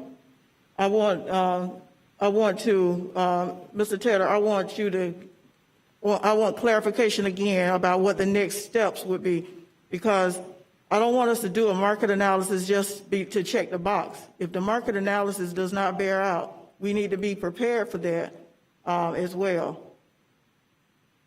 That is correct. So the next step that we would take is I will work with the city attorney's office, and we will work with Ms. Dot to craft a funding agreement that makes sure that all the requirements for the CRA will be satisfied with the funding agreement. Once that agreement is signed by both the CRA and Ms. Dot, we can then move forward with allocating the funding for the design work and the market analysis. The way the recommendation, and make sure the city attorney is okay with this approach, is that the contract would be handled through the applicant for both items. Otherwise, we would have to go out and do an RFP process and make that come through the City of Tallahassee or through the CRA. But I think with the way it's positioned, we would allow the applicant to go through that process, secure the architect, and secure the designs herself, as well as the market analysis. Once that market analysis is completed, and once the design is completed with a cost estimate, then we will go back through the CAC, present that information to them with some recommendations based on the market analysis. If the market analysis has indicated that it will not support the level of revenues that were projected in the 5-year plan, then there is an issue that we need to pay attention to. Okay. Any questions, board members? Okay. Ms. Inman Johnson, if you'd like to say something now, I will grant you that opportunity to say something now. Thank you. I'd just like to say thank you for the vote. And I don't want you to think of this as my project or Love by Jesus project. This is a community investment project on the South City side of town where there has been no major investment. I know the city is planning to put its Star Metro transfer center there. This is a project coming from the people in the community based on a need they have identified in the community. And the South City Foundation, which is the planning arm for that side of town, strongly endorsed this project because it is the missing piece that helps those people that we're working with now, helps their moms and their dads out of the crisis that was created with this pandemic. And the farther we put it off, the longer it is before we can get these services to these people. Thank you. And I do want to say, we followed the process. We came here in September with a $1.25 million project where we would attempt to purchase the space and renovate it. This commission this CRA and City Commission were not happy with that. Thank you. Told us to go back. We have reduced the cost almost in half. And this is an investment in people in the community. And we did follow the new process you created after we submitted our application. And we should have been grandfathered in under the old process. Thank you, Ms. Dye. Thank you. Is there any other business coming before the CRA board? Madam Chair, if I could go off script for just one moment. Our recent previous CAC chair, Katrina Tuggerson, has been on WebEx. This was her last meeting as a CAC, and I just wanted to make sure we give her a proper thank you for the hard work that she's done over the last year. Absolutely. Thank you, Ms. Tuggerson. Thank you for joining us. Would you like to say something? I just wanted to say, sorry I'm not there in person, but I have enjoyed working with you guys for the last year. I'm not disappearing. You'll see me in a different format. But I will be, the Capital City Chamber is still going to continue to be a partner with the CRA, and also we will appoint someone else to that seat, the Capital City Chamber seat. So I don't know the process, but I would definitely follow along with your guidance. Thank you. Thank you for your service, and I'm glad to hear that you're not going to be far away. Thank you very much. If there's no more business coming before the CRA board, we now stand in adjournment. Excellent. I'll call to order the City Commission meeting. We are now on the consent agenda item. Mr. City Manager. Mr. Mayor, I'll remind you that item 1102 in your agenda has been removed. Commissioner Matlow asked for information related to that, and I believe your office has also received it. In order to provide adequate time for review, we've rescheduled that for January 27th. That's your next business meeting. And item 1105 has been pulled for discussion. The remaining items are ready for your vote. Okay, one more time. I'm sorry. So the only thing that's been pulled from consent for discussion tonight is 1105? Yes, sir, 1105. Excellent. Is there a motion for the rest of the consent agenda? So moved, Mr. Mayor. Second. Been properly moved by Commissioner Richardson, seconded by Commissioner Porter. Seeing no further comment, all those in favor signify by saying aye. Aye. All those opposed? Passes unanimously. We're on item number 11.05. Mr. Mayor, I'll indicate what this item is about and certainly defer to you and the commissioners for further discussion. This is seeking your approval for the addition of SMART archiving. That's the technology that we use to archive and store a variety of electronic information, including Microsoft Teams, Cisco WebEx, text messages, social media feeds, things of that nature. We use Smarsh as the application. We have done so for the last 2 or 3 years. This is an item seeking your approval to add to that service. Tim Davis is our Director of Technology and Innovation. He's joining us via WebEx, and he can answer any details related to this item. Excellent. Mayor Pro Tem Matlow, you're the one that pulled the item. You got the floor. Yes, sir. And good evening, Mr. Davis. I just had a quick question on retaining other messaging services like Slack and those sorts of things that we may use. And do those need to be retained by Smarsh, or can those be retained independently? You guys can hear me? Yes, sir. Yes. Right now we are retaining that information from in Slack through their mechanism. We can look and explore on Smarsh being able to do that. That would just require us to do an enterprise-wide license, but that can be done through Smarsh. Okay. But within Slack, there's the ability to preserve that record internally? Yes. Okay. Okay.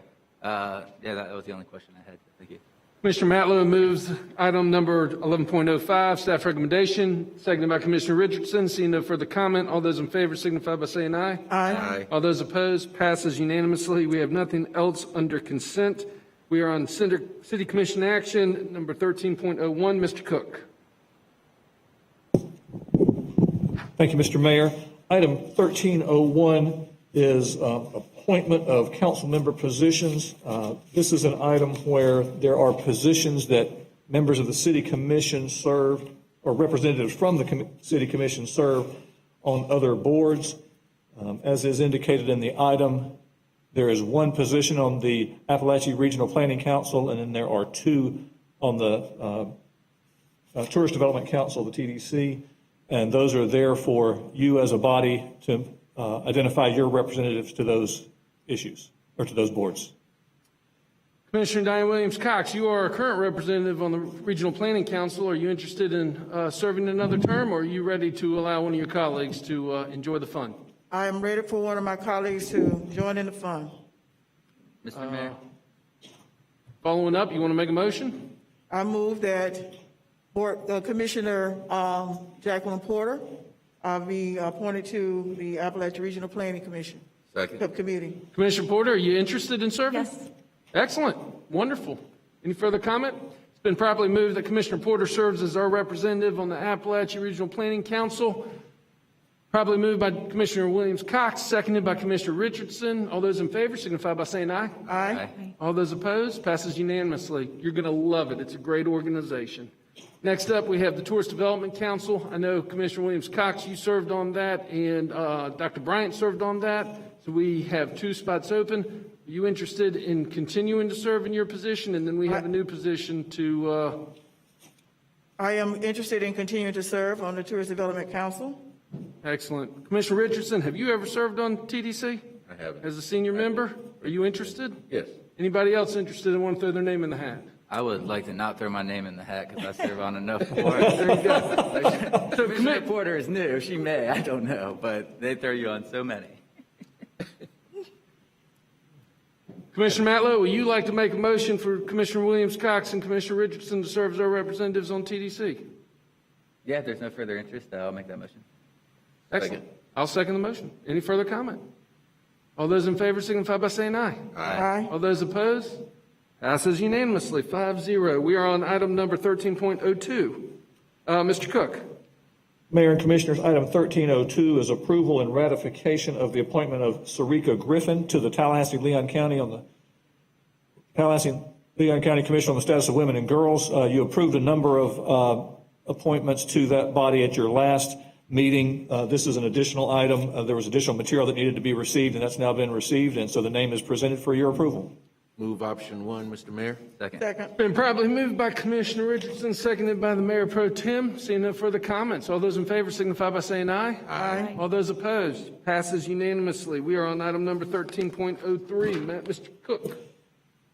Mayor, 1303 is Tallahassee Human Relations Committee appointments and reappointments.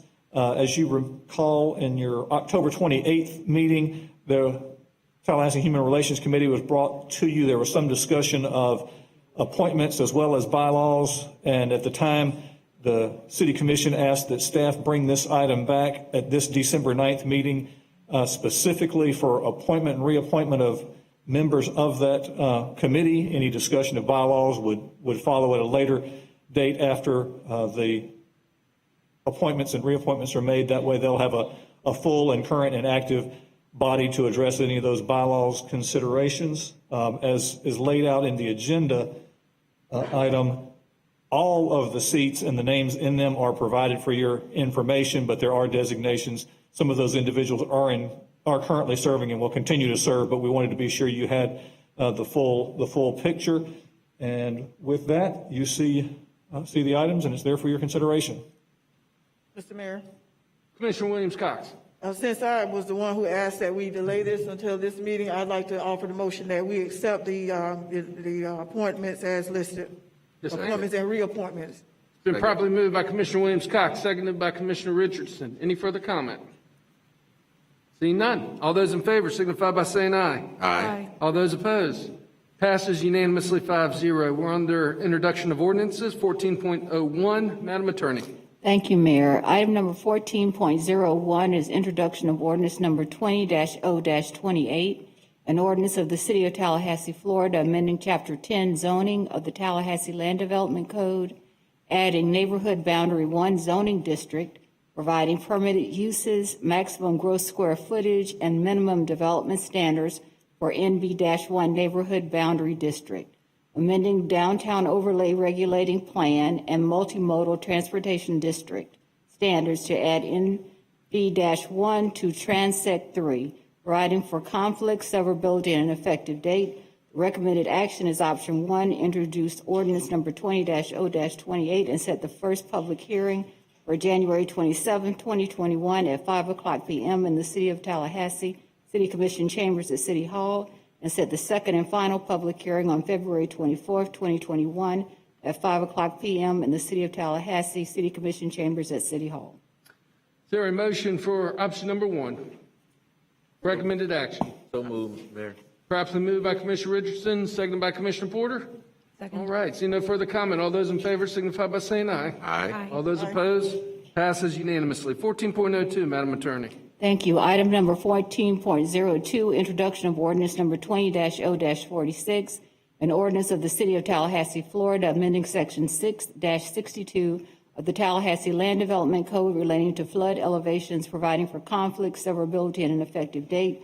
Recommended action is option 1, introduce ordinance number 20-0-46 and set the first and only public hearing on January 27, 2021 at 5:00 p.m. in the City of Tallahassee City Commission chambers at City Hall. Move option 1. It's been properly moved by the Mayor Pro Tem for option number 1, seconded by Commissioner Porter. Commissioner I Richardson? thought Commissioner Williams-Cox seconded. Seconded by Commissioner Richardson. Excellent. All those in favor of the motion on the tables, signify by saying aye. Aye. All those opposed? Passes unanimously 5-0. We are on policy formation and direction. Folks, we got the public hearing in 7 minutes. Would you like to at least try to take up 15.01, or would you like to take a 5-minute break before we start the 5-minute break it is. We are in recess.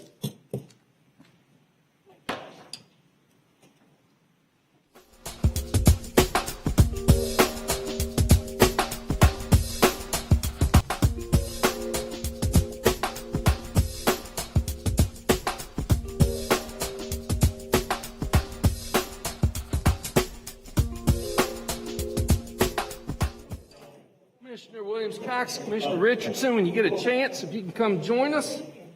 It is 2 minutes after 5 o'clock.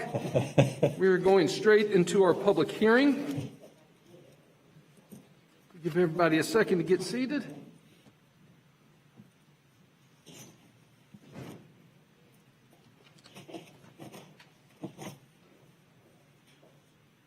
Okay, Mr. Cook. How many speakers do we have for the public hearing this evening, sir? For public hearings in person, we have one speaker on 1602 and one on 1604. We do have virtual virtually connected, we have a speaker on 1603, 1605, and 1606, and then multiple on 1608 and 1609, Okay. and one on 1611, so. Okay, well, More we'll just take the speakers item by item. We'll start off with 16.01, Mr. City Manager. Madam Attorney will handle this. Excuse me, Madam Attorney. Thank you, Mayor. Item number 16.01 is the first and only public hearing on ordinance number 20-0-27, an ordinance of the City of Tallahassee, Florida, repealing Section 21-92 of the Code of Ordinances of the City of Tallahassee regarding electric costs, creating Section 21-211 of the Code of Ordinances of the City of Tallahassee regarding ordinances of the City of Tallahassee granting authority for the general manager, electric and gas utilities to establish an electric utility service manual, setting forth requirements and adopting policies and procedures applicable to the provision of electric service by the city. Further authorizing the general manager, electric and gas utility to make amendments for revisions to the manual, amending Section 21-243 of the Code of Ordinances of the City of Tallahassee regarding charges, repealing Section 21-251 of the Code of Ordinances of the City of Tallahassee regarding electrical installations, providing for severability and providing an effective date. The recommended action is option 1, conduct public hearing and adopt ordinance number 20-0-27 and approve the electric service manual. Mr. Clerk, do we have any speakers on 16.01? We have no speakers on 1601, either in person or virtual. Last call. Anyone here that'd like to speak on 1601? Seeing none. Let's go to Move for option comments. one. Or is there a motion for staff recommendation? Yes. A motion for staff recommendation. Mayor, the Mayor Pro Tem moves staff recommendation, seconded by Commissioner Williams-Cox. Seeing no further comment, all those in favor signify by saying aye. Aye. All those opposed? Passes unanimously 5-0. 16.02, Madam Attorney. Thank you. Item number 16.02, first and only public hearing on resolution number 20-R-32, a resolution of the City Commission of the City of Tallahassee adopting the 2020 Affordable Housing Inventory List.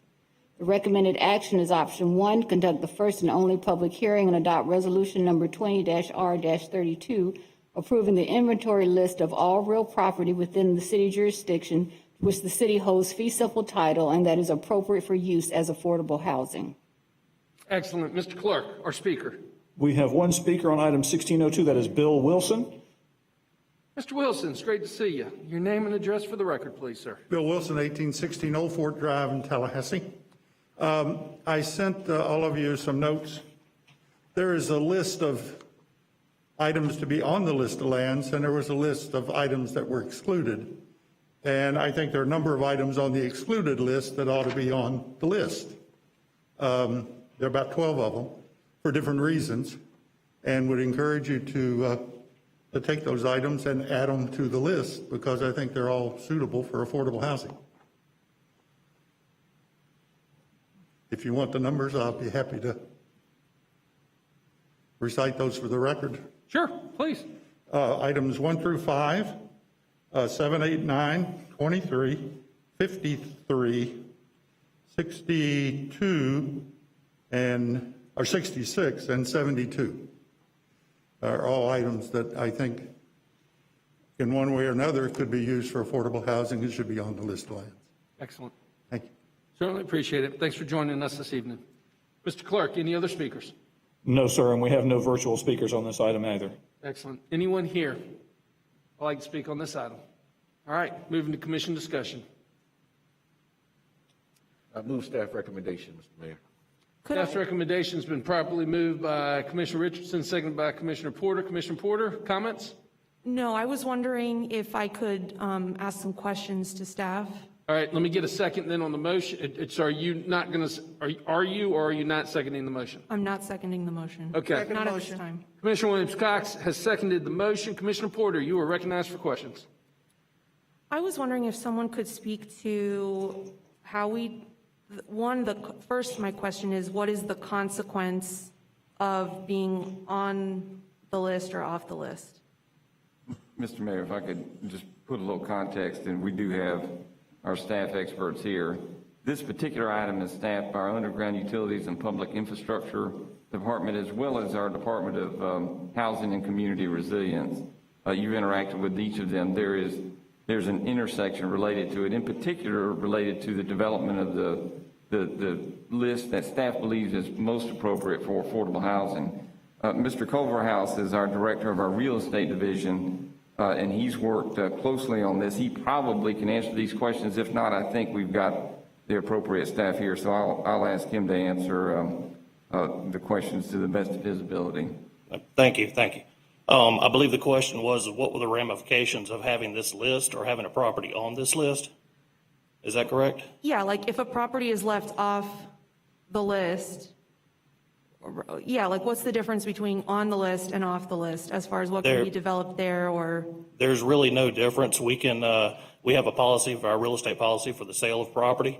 And if there is a property that is off the list that we want to do something with, or that we get a potential offer on, it will have to come back to the commission for approval anyway.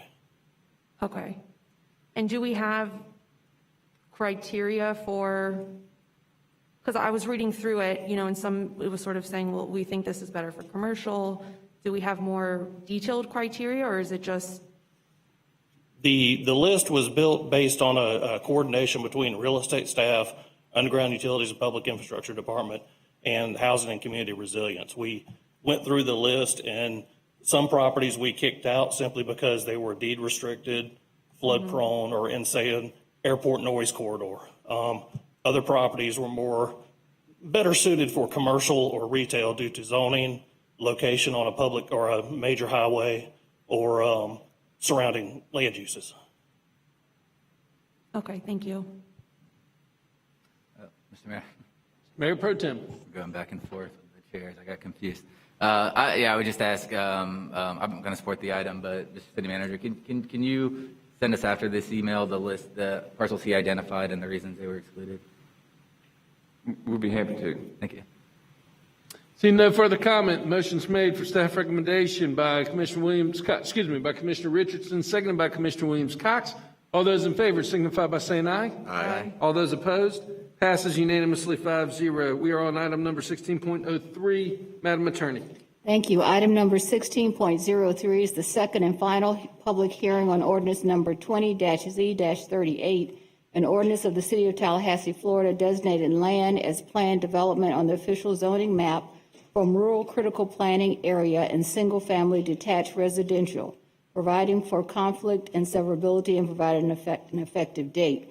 This application requests a change to the official zoning map from the rural critical planning area and single-family detached zoning districts to the planned development zoning district. The subject site is approximately 2,810 square acre Walani Arch planning area. This rezoning implements the comprehensive plan amendment TMA 20200012, which was adopted on November 10, 2020.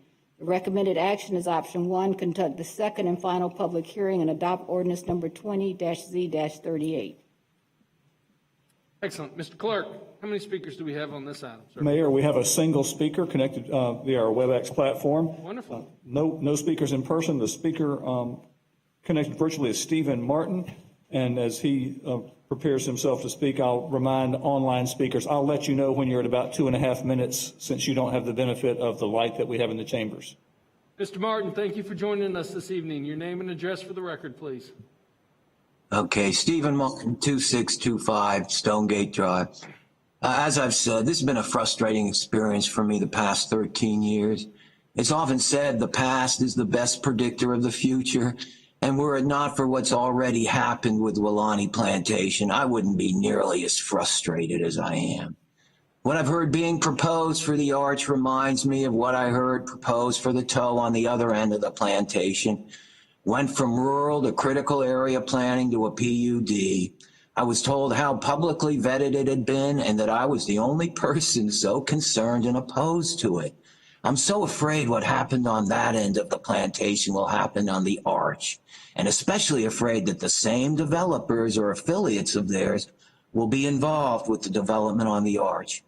What I've learned about the development of Wolani Plantation and ties between landowners, developers, and elected officials reminds me of how development was in South and Central Florida last century. I'm so afraid Tallahassee and Leon County have, like South Central Florida, fallen prey to special interests of developers unduly influencing land use policy. Diverse, often conflicting community values have emerged regarding this major proposed development. Some have spoken with their wallets and pocketbooks in mind, others with their hearts and emotions. Some have expressed an economic or financial rationale, some a scientific or environmental rationale, some a moral or an ethical rationale. I recommend recognizing and appreciating what's of value before it is no more. I got to know what's now Canopy long before it was. What I got to know and became attached to is no more. I strongly recommend you get to know what is now the Arch before it is no more. Get out and walk it by yourself or with your loved ones, not drive it and be with developers or staff. When you experience it, have open eyes, ears, and in particular, an open mind. Maybe then you'll understand my frustration, concerns, and fears. Thank you. Thank you, Mr. Martin. Mr. Clerk, do we have any other speakers? No, sir. All right, I'll turn to commissioners' comments, motions. Move staff recommendation on option number 1. Second. Commissioner Richardson has properly moved staff recommendation on option number 1. It's been seconded by Commissioner Williams-Cox. Comment, Mayor Pro Tem. Yeah, thank you. I wasn't in favor of the comp plan amendment when this came through, but recognizing this is perfunctory in nature and the majority of the city county did approve to move forward with Lonnie, I'm going to vote to support the item. Excellent, thank you. Any further comment? All those in favor of the motion on the table signify by saying aye. Aye. All those opposed? Passes unanimously 5-0. We are on 16.04, Madam Attorney. Thank you. Item number 16.04, first and only public hearing on ordinance number 20-Z-40, an ordinance of the City of Tallahassee, Florida, amending the official zoning map of the City of Tallahassee, changing the zoning classification of land from high-intensity urban activity center and lake protection to par storage timberlane plan unit development, providing for conflict, severability, and an effective date. The application requests a change to the official zoning map from high-intensity activity center and lake protection zoning districts to the par storage timberlane plan unit development. The PUD application will allow an indoor climate-controlled self-storage facility with design standards on 3.25 acres located on the southeast corner of Timberlane Road and Martinhurst Road. The recommended action is option 1, conduct public hearing and adopt ordinance 20-Z-40, thereby amending the official zoning map to change the zoning classification from high-intensity urban activity center and lake protection zoning district to par storage timberlane plan unit development zoning district. Excellent. Do we have any public comments, Mr. Clerk? Mayor Richard Darabi is here as a representative of the applicant to answer any questions you have. Other than that, no speakers. Thank you, Mr. Darabi. All right, let's move into commissioner comment, discussion. Move approval. It's been properly moved by the Mayor Pro Tem, seconded by Commissioner Richardson. Seeing no further comment, all those in favor signify by saying aye. Aye. All those opposed, passes unanimously 5-0. 16.05, Madam Attorney. Thank you. Item number 16.05, first and only public hearing on ordinance number 20-0-41AA, an ordinance of the City of Tallahassee, Florida, amending Section 6 of the Charter of the City of Tallahassee to annex within the corporate area of the City of Tallahassee, Florida, upon adoption of said ordinance, property being situated in Leon County, Florida, in accordance with the voluntary annexation provisions of Section 171.044 Florida statutes, providing for severability, conflicts, and an effective date. This is the voluntary annexation of property known as English Plan Unit Development. The recommended action is option 1, conduct public hearing and adopt ordinance 20-0-41AA. Mr. Clerk, do we have any public comment? We have one speaker, Stephen Martin, again, virtually connected. Mr. Martin, welcome back. Your name and address for the record, please, sir. 625 Stonegate Drive. I think you can hear me, correct? Yes, sir. Okay. Now, I used to live not far from this property there, and I remember driving down, where on the road it's on, and looking down English Drive and just being enchanted by it. If I'm not mistaken, this, unlike some other properties, has yet to be touched by developers. I know it's within Capitol Circle, and it does make more sense for that area to be intensively developed than parcels of land beyond Capitol Circle. But if that area has yet to be touched by developers, I would strongly recommend to not let them go in and clear cut it. That area has some appeal. It has its natural features, or it did last time I was by there. And I would just strongly recommend not let what's happened to other areas, parcels of land, happen to that one. Go in there, experience it like I said before, and do your best to preserve it so the character of that area and what surrounds it is not destroyed by this development, unlike some other developments, I'm afraid, are going to be destroying what's around them. But that's what I had to say about this. Thank you. Thank you, Mr. Martin. Mr. Clerk, any other comments? No, sir. Excellent. Turn for commission discussion and motions. Move staff recommendation. It's been properly moved by Commissioner Williams-Cox, seconded by the Mayor Pro Tem. Comment, Mr. Mayor Pro Tem? Yeah, I was just going to add, I think our goal should be to increase density within Capitol Circle. That's our number one goal, especially within the city limits, and to provide that infrastructure and get that density, because in the long run, that saves us money. So I support this. Mayor Pro Tem, I'm having trouble hearing you down here. Is it? I don't know if it's the mask, the plexiglass, or what it is. Am I on? You're Can you hear on. me? Okay. Maybe it's a little bit of both. But I was just saying, I think density inside Capitol Circle should be one of our ultimate goals, and bringing this in makes sense. Commissioner Richardson, comment? Thank you. I just wanted to agree with Commissioner Matlow. I agree with the speaker, though, that we need to preserve the natural features when and where we can, but this area is ripe for redevelopment, and I think it will be consistent with what we're trying to do in the South City area with the redevelopment and revitalization of the Orange Avenue apartments, the bus facility, and the other amenities that have already been developed in that area. There's housing in that area, of course, the federal VA clinic, and the new Capital Regional Medical Center emergency room. So that area is being developed, Mr. Mayor, but I certainly want to caution us as we do move forward with development in that area that we make sure, and if we just keep this in mind, that we don't allow gentrification to happen in that area as we develop. And so I just wanted to put that on the record. Thank you, Mr. Mayor. Great point. Any other comments?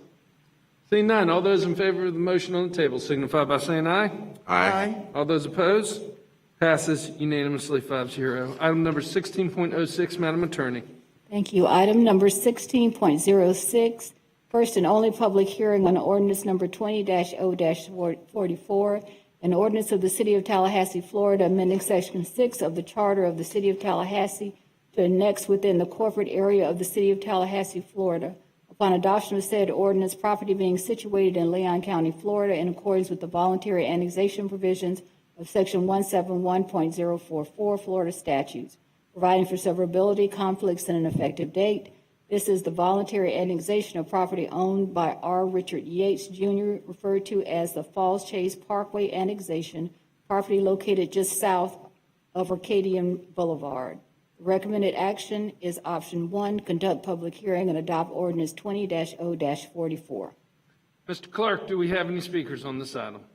Yes, sir. Stephen Martin would like to speak on this item 1606. Mr. Martin, welcome back. Your name and address for the record, please. Okay, Stephen Martin, 2625 Stonegate Drive. Glad to be back. All right, this one's a little different than the last one. A few weeks ago, I read a comment. Someone was expressing concern about and praying for the well-being of those who had been forced to kind of escape their clear-cut former habitat on Falls Chase. Some unheard voices were cut down and or forced to escape from there. I went by yesterday to see firsthand what I read about, and lo and behold, boom, what I saw there, clear cut and very much unlike I'm sure it was before that happened. So this isn't like what I was just talking about. It's a little too late.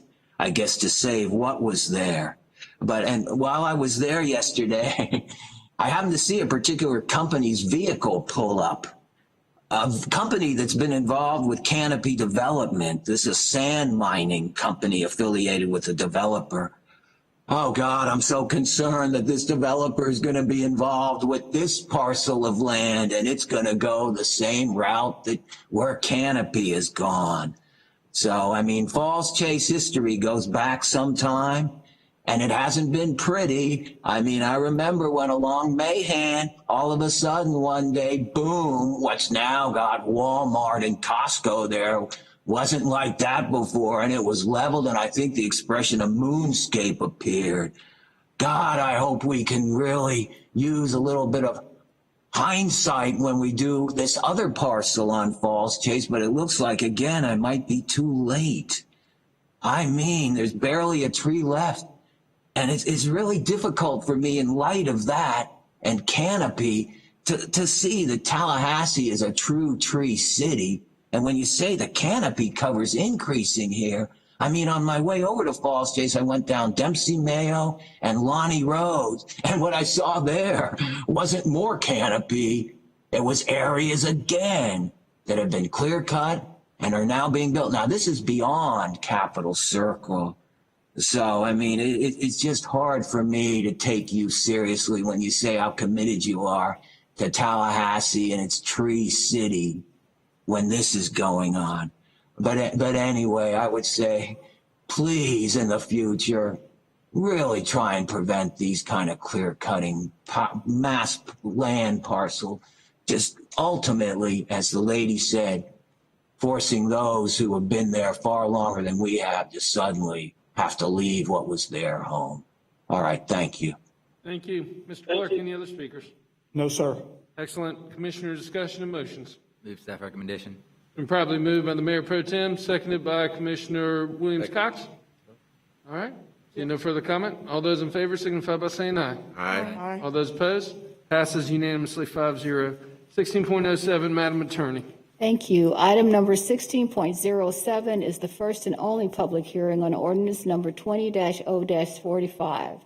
An ordinance of the City of Tallahassee City Commission amending Chapter 17, Article 4 of the Code of General Ordinances of the City of Tallahassee, Florida, entitled Right-of-Way Use, revising Section 17-124 to amend definitions, revising Section 17-301 to amend registration requirements, revising city department names and representative throughout the ordinance, revising sections 17-306 and 17-307 to amend general permit conditions, revising general enforcement remedies, suspension and revocation of permits, revising section 17-308 to amend appellate rights, revising section 17-309 to amend insurance requirements, revising section 17-310 relating to indemnification, revising section 17-311 to require a construction bond, amending section 17-312 to remove security fund requirement and delete references to the security fund throughout the ordinance,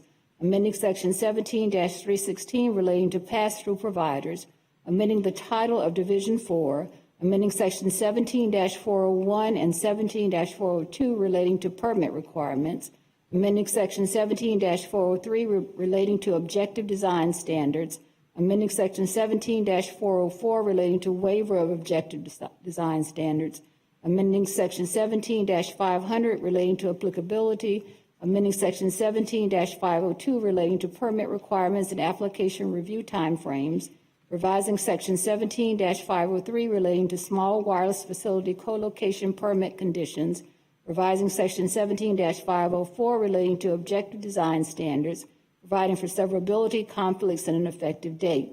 This ordinance amends Chapter 17, Article 4 of the Public Rights-of-Way Management. It implements amendments to city regulations for the placement of utilities, including at-grade facilities, below-grade facilities, and wireless communication facilities within the city's rights-of-way to address legislation that impacts the city's ability to regulate such use of right-of-ways. The recommended action is option 1, conduct public hearing and adopt ordinance 20-0-45. No speakers. Mr. Clerk, no speakers at all. No, sir. All right, looking for commission discussion and motions. Move staff recommendation on option number 1. Been properly moved by Commissioner Richardson, seconded by Commissioner Williams-Cox. Seeing no further comment, all those in favor signify by saying aye. Aye. All those opposed, passes unanimously 5-0. 16.08, Madam Attorney. Thank you. Item number 16.08, first and only public hearing on the Sixth Amendment to the Integrated Development Order for the Southwood Development or Regional Impact. Half Associates Incorporated, on behalf of Chip Cheney, submitted a proposed change to the Southwood Development or Regional Impact Integrated Development Order to redesignate 0.47 plus or minus acres in parks and recreation to low-density residential. The amendment will change the allowed uses from golf course to residential. The DRI Development Order is a joint order by the City of Tallahassee and Leon County, Florida. Amendments to the DRI Development Order must be approved by both Leon County Board of County Commissioners and the City of Tallahassee City Commission. At the November 17, 2020 meeting of the Leon County Board of County Commissioners, the board rejected the amendment to the DRI Development Order. The amendment cannot be approved without the approval of the Board of County Commissioners. The recommended action is option 1, conduct the first and only public hearing on the proposed change to the Southwood DRI and do not approve the Sixth Amendment to the Integrated Development Order. So a quick question before we get into public comment. It has to be approved by both the city and the county, but the county's already taken action to deny it. That is correct, Mayor. So what exactly options do we have this evening? To conduct the public hearing and to vote, of course, on it, but obviously because it has not been approved by the county commission, you should not approve it because it would be useless to do so. Well, let's hear from the public as well. Sorry. Mr. Clerk? Mayor, we have no speakers in person, but we do have several connected virtually. The first will be John Ray and then Brett Ewing. So we'll begin with John Ray. Mr. Ray, thank you for joining us. Your name and address for the record, please. Thank you, Mr. Mayor. John Ray. I reside at 3639 Mossy Creek Lane in Southwood. I've been a resident of Southwood for 15 years, and I have served on our unit of local government, the Southwood CDD, for the past 8 years. I am here representing myself and more than 500 Southwood residents who signed a petition, which has been entered into the record, opposing this amendment and the subsequent amendment to our master plan. Quite simply, we oppose this amendment to our DRI development order and the subsequent agenda item amendment to our PUD because it violates our master plan. These proposed amendments are not consistent with the codes, rules, regulations, and policies of the city and the county, as they are internally inconsistent with our DRI master plan and our PUD. We ask you quite simply tonight to deny this very bad idea and protect and honor our master plan. Thank you for your time tonight. Thank you. Our next speaker, Mr. Clerk. Brett Ewing, to be followed by Carolyn Bibler. Mr. Ewing, are you with us? Yes. Your name and address for the record, please, sir. Okay. My name is Brett Ewing. I live at 3635 Mossy Creek Lane. First, Mr. Mayor and fellow commissioners, we appreciate your time and thank you for your service. I've lived in Southwood since 2002. I was a charter member of the golf course. I've raised 3 daughters in the neighborhood. I purchased out there for all the greenways, recreational land, infrastructure. It's a very unique project for Tallahassee and a very special project that many of our citizens across the city enjoy. My comments are going to apply to Southwood Agenda Items 1608 and 1609. I would just like for you to know that there is very strong opposition to these amendments to our DRI development order and PUD in Southwood. I too have signed the Southwood petition along with my wife opposing this application with over 500 other residents in our beautiful neighborhood. I am opposed to the proposed amendments because I do believe they violate our master plan that we were promised. The proposed amendments are not consistent in any way with our codes, rules, and regulations and policies of the city and county. They are internally inconsistent with our development order and our PUD. I ask respectfully for this commission to please honor and protect our master plan. Please vote to deny these amendments. Thank you for your time. Thank you. Mr. Clerk, our next speaker. Our next speaker is Carolyn Bibler, and I'll ask her to clarify for us, but we had some written materials that we received, just the transmission was, we had some challenges with that, but we received that material. It has been added, and she can just clarify that those written materials apply to this item. I have not had a chance to look at those and just wanted to be sure that was clear for the record, but they will be attached to the proper item. Wonderful. Ms. Bibler, thank you for joining us. Your name and address for the record, please.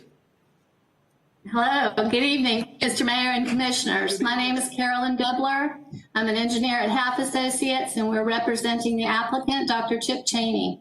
My address is 3673 Mossy Creek Lane in Southwood. Unfortunately, the vagueness of the PUD land use accounting tables for the golf course, the pandemic, and an erroneous Facebook post linked to a petition have combined into a perfect storm that's threatening to sink a very simple and reasonable proposal. These are the facts. The boundaries of the golf course have been changed several times over the course of the 20 years Southwood has been developing.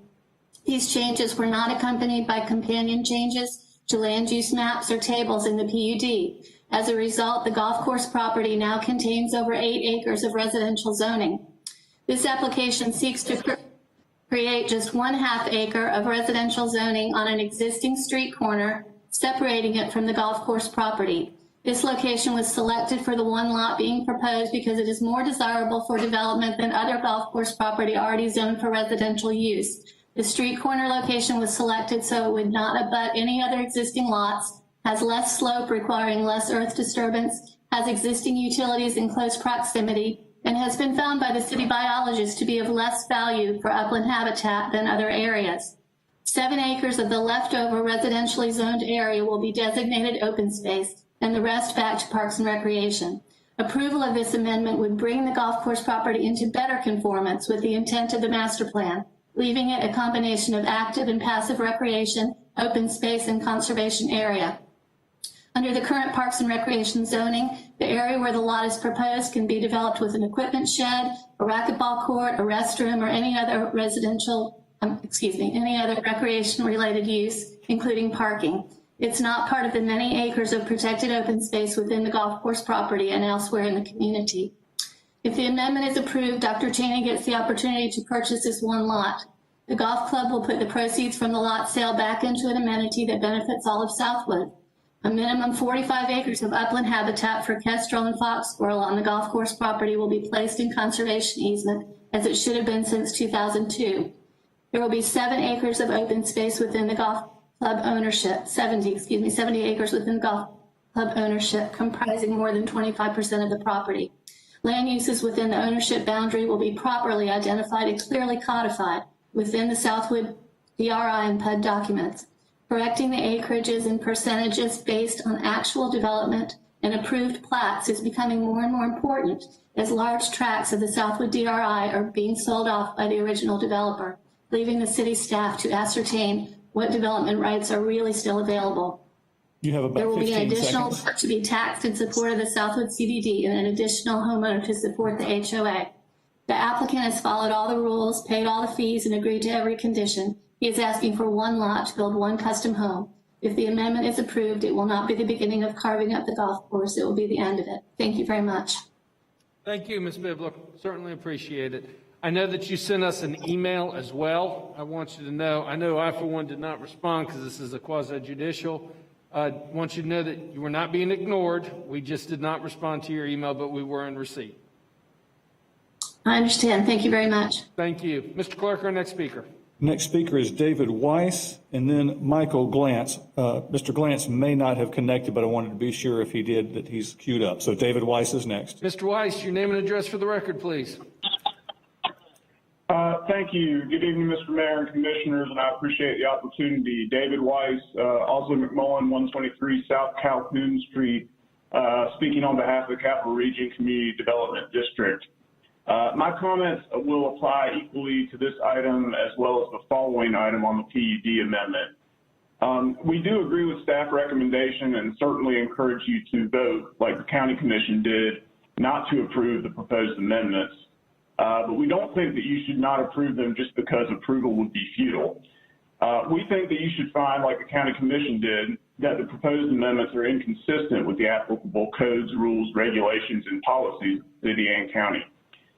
In particular, we think that you should find that they are internally inconsistent with the PUD and the DRI, and specifically inconsistent with the DRI requirements to protect the entire out-of-bounds area of the golf course.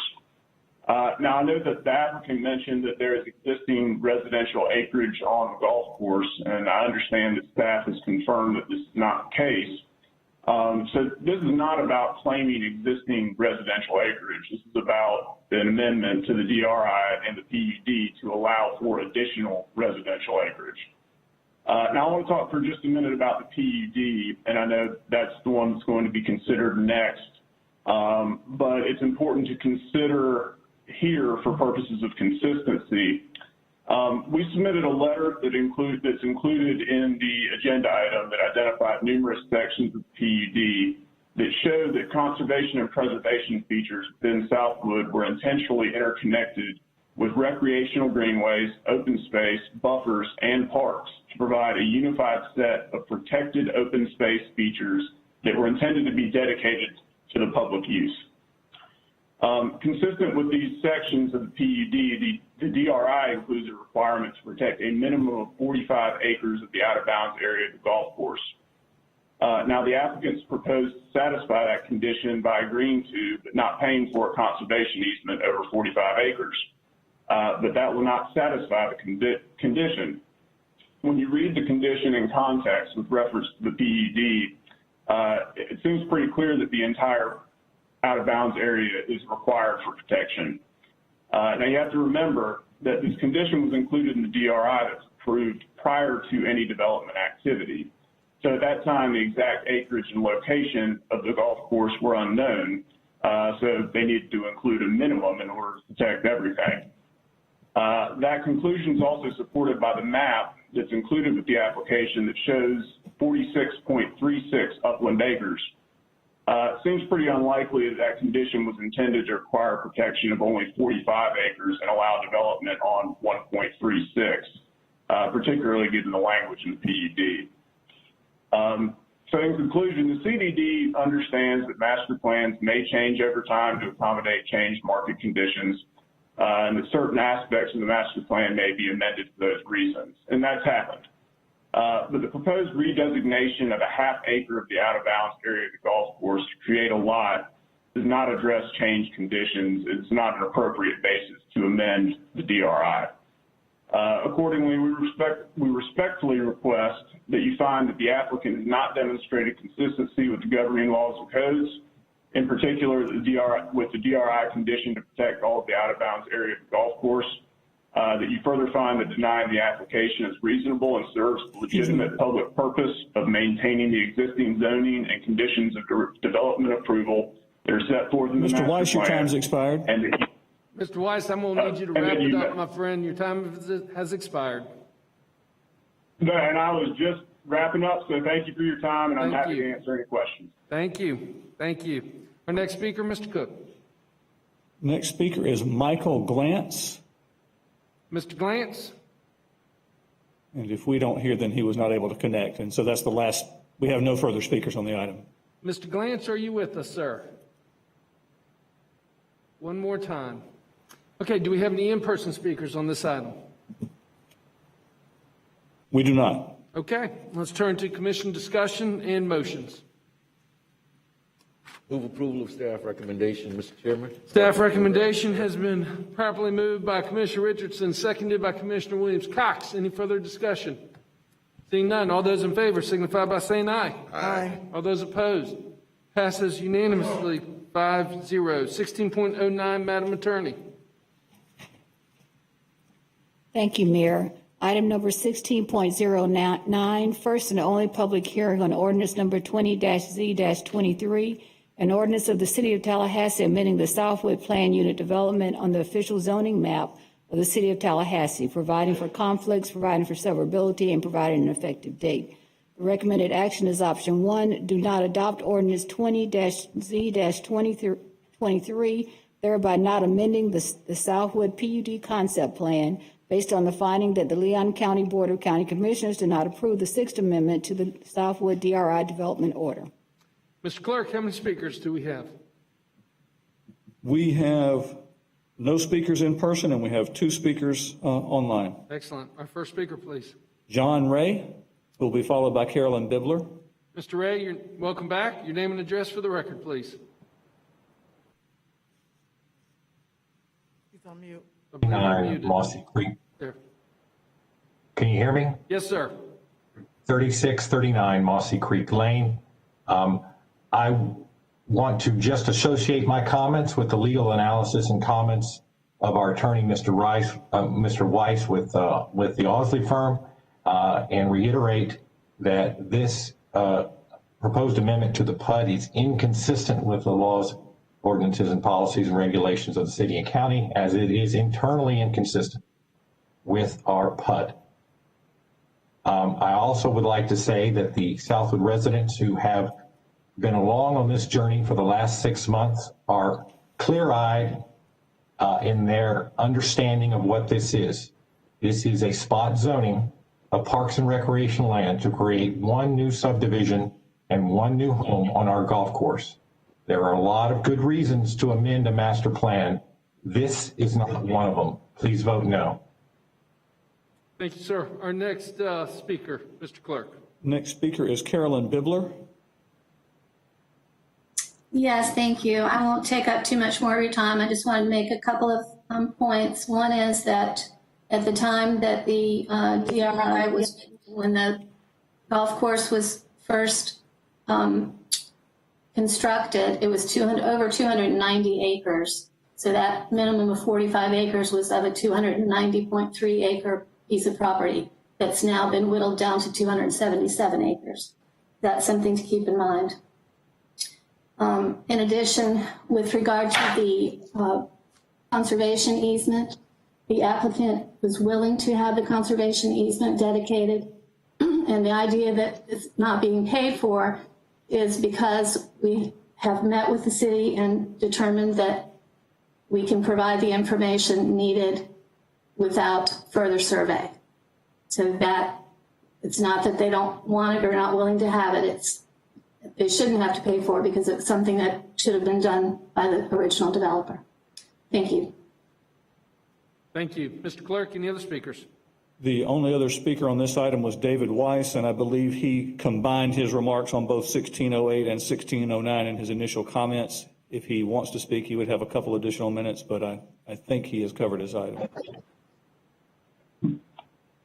Mr. Weiss, would you like a couple of minutes? Your name and address for the record. Name and address for the record, please, sir. Sorry. Thank you, Mr. Mayor and Commissioners. David Weiss, Alden McMullen, 123 South Calhoun Street, on behalf of Capital Region CDD. Again, I'll be extremely brief. Yes, my comments for the prior item apply equally to this one. I think the basis for the denial of the PUD amendment is the same as the basis for the denial of DRI amendment. Would again just like to refer to the letter that is part of the record and state for the record that I am adopting my comments. Once again, request that you do not approve the proposed amendment. Thank you again. Thank you. Mr. Clerk, any other speakers? No, sir. Turn to commission discussion and motions. Mr. Mayor. Mayor Pro Tem. Yes, I'll move staff recommendation, and I just want to also add that I'm opposing this not just because of the county. I do feel it's inconsistent with the master plan and the area. It's changing existing zonings, and I think it's natural barriers of roadways and those sorts of things that you look to for different boundaries. I don't think it's inconsistent with that as well. So. Second. Great. It's been properly moved by the Mayor Pro Tem. It's been seconded by Commissioner Williams-Cox. Commissioner Porter for comment. Yeah, if I may, I just wanted to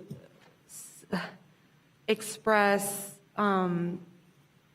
it's very, I want to commend Southwood for all the work that they did and express that I want to look a little bit more into this process because it's just concerning when communities have to work this hard, and I just want to see what we can do to improve these processes because, I mean, not every neighborhood can organize the way they do.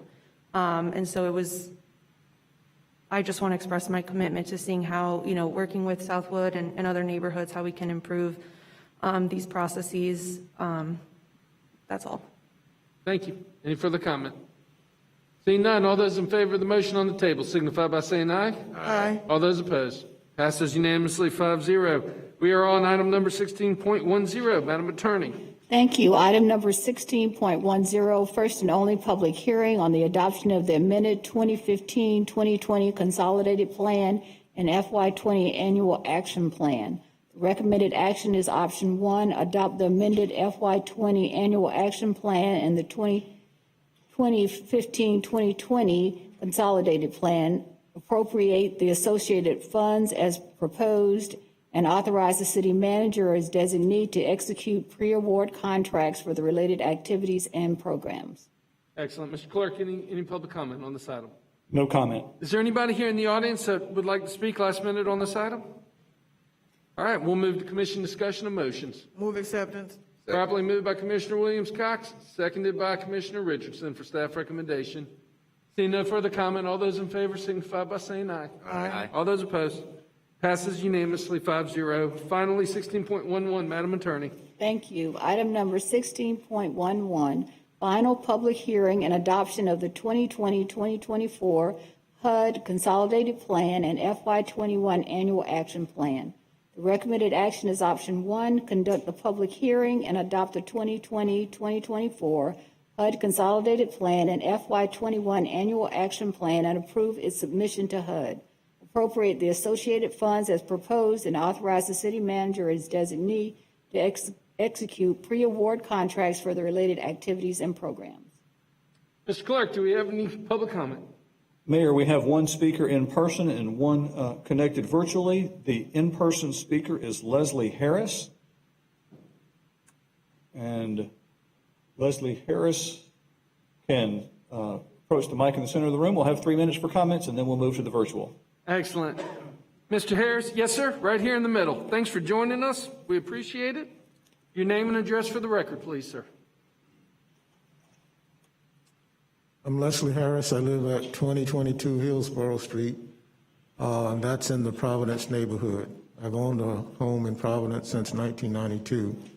Although we have a very active neighborhood association and dynamic leadership, I'm just here speaking for me, not for our neighborhood association. I'm concerned about your proposal because Providence is not included in your strategy area or target area. Yet you say in the plan that you're following the CRA boundaries. Well, Providence is an original CRA neighborhood. We made this point, or I and one other person made that point in your February 18th community meeting. In a follow-up meeting where the commission was given an update on some housing proposals or initiatives, which I think included some of these initiatives, I also made the point that Providence was still not included. And to your credit, Commissioner Williams-Cox, I believe you spoke up for Providence, yet we're still not included. So the question is why? Certainly Providence has many of the same concerns and issues as the other CRA neighborhoods. So why aren't we not included? And if you look at us closely, some of the metrics or measures that you use, I'm sure that we measure up to some of those same measures or standards that you use to determine which neighborhoods are to be included in the target area or strategy area. For example, you looked at unemployment rate. Well, I think the lowest rate that you saw I'm sorry, at your home ownership, since housing is a big issue and you're trying to increase home ownership. I think the lowest home ownership rate was a bond, and that was like 8.5%. Well, the latest data that we have is that our home ownership rate is only 8% compared to, I believe, 34% in the city at large. I believe the South Side in Frenchtown had double-digit home ownership rates. You looked at the age of the housing, because I believe in your plan you say that may indicate that much of the housing needs repair or rehabilitation.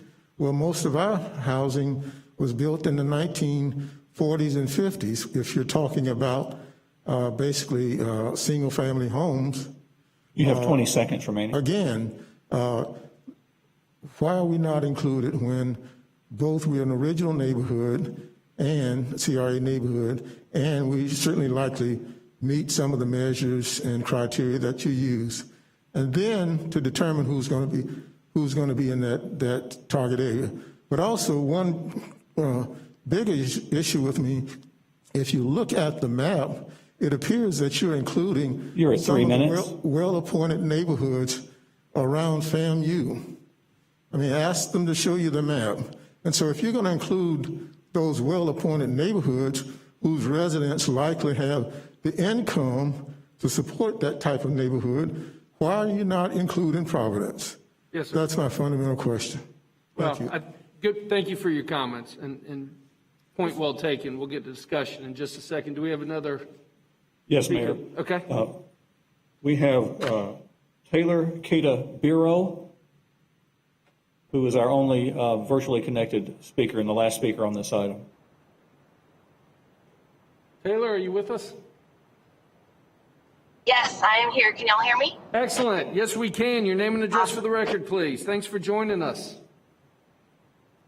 Yeah, glad to be back. Taylor Bureau, 1500 Dacron Drive here in Tallahassee, Florida.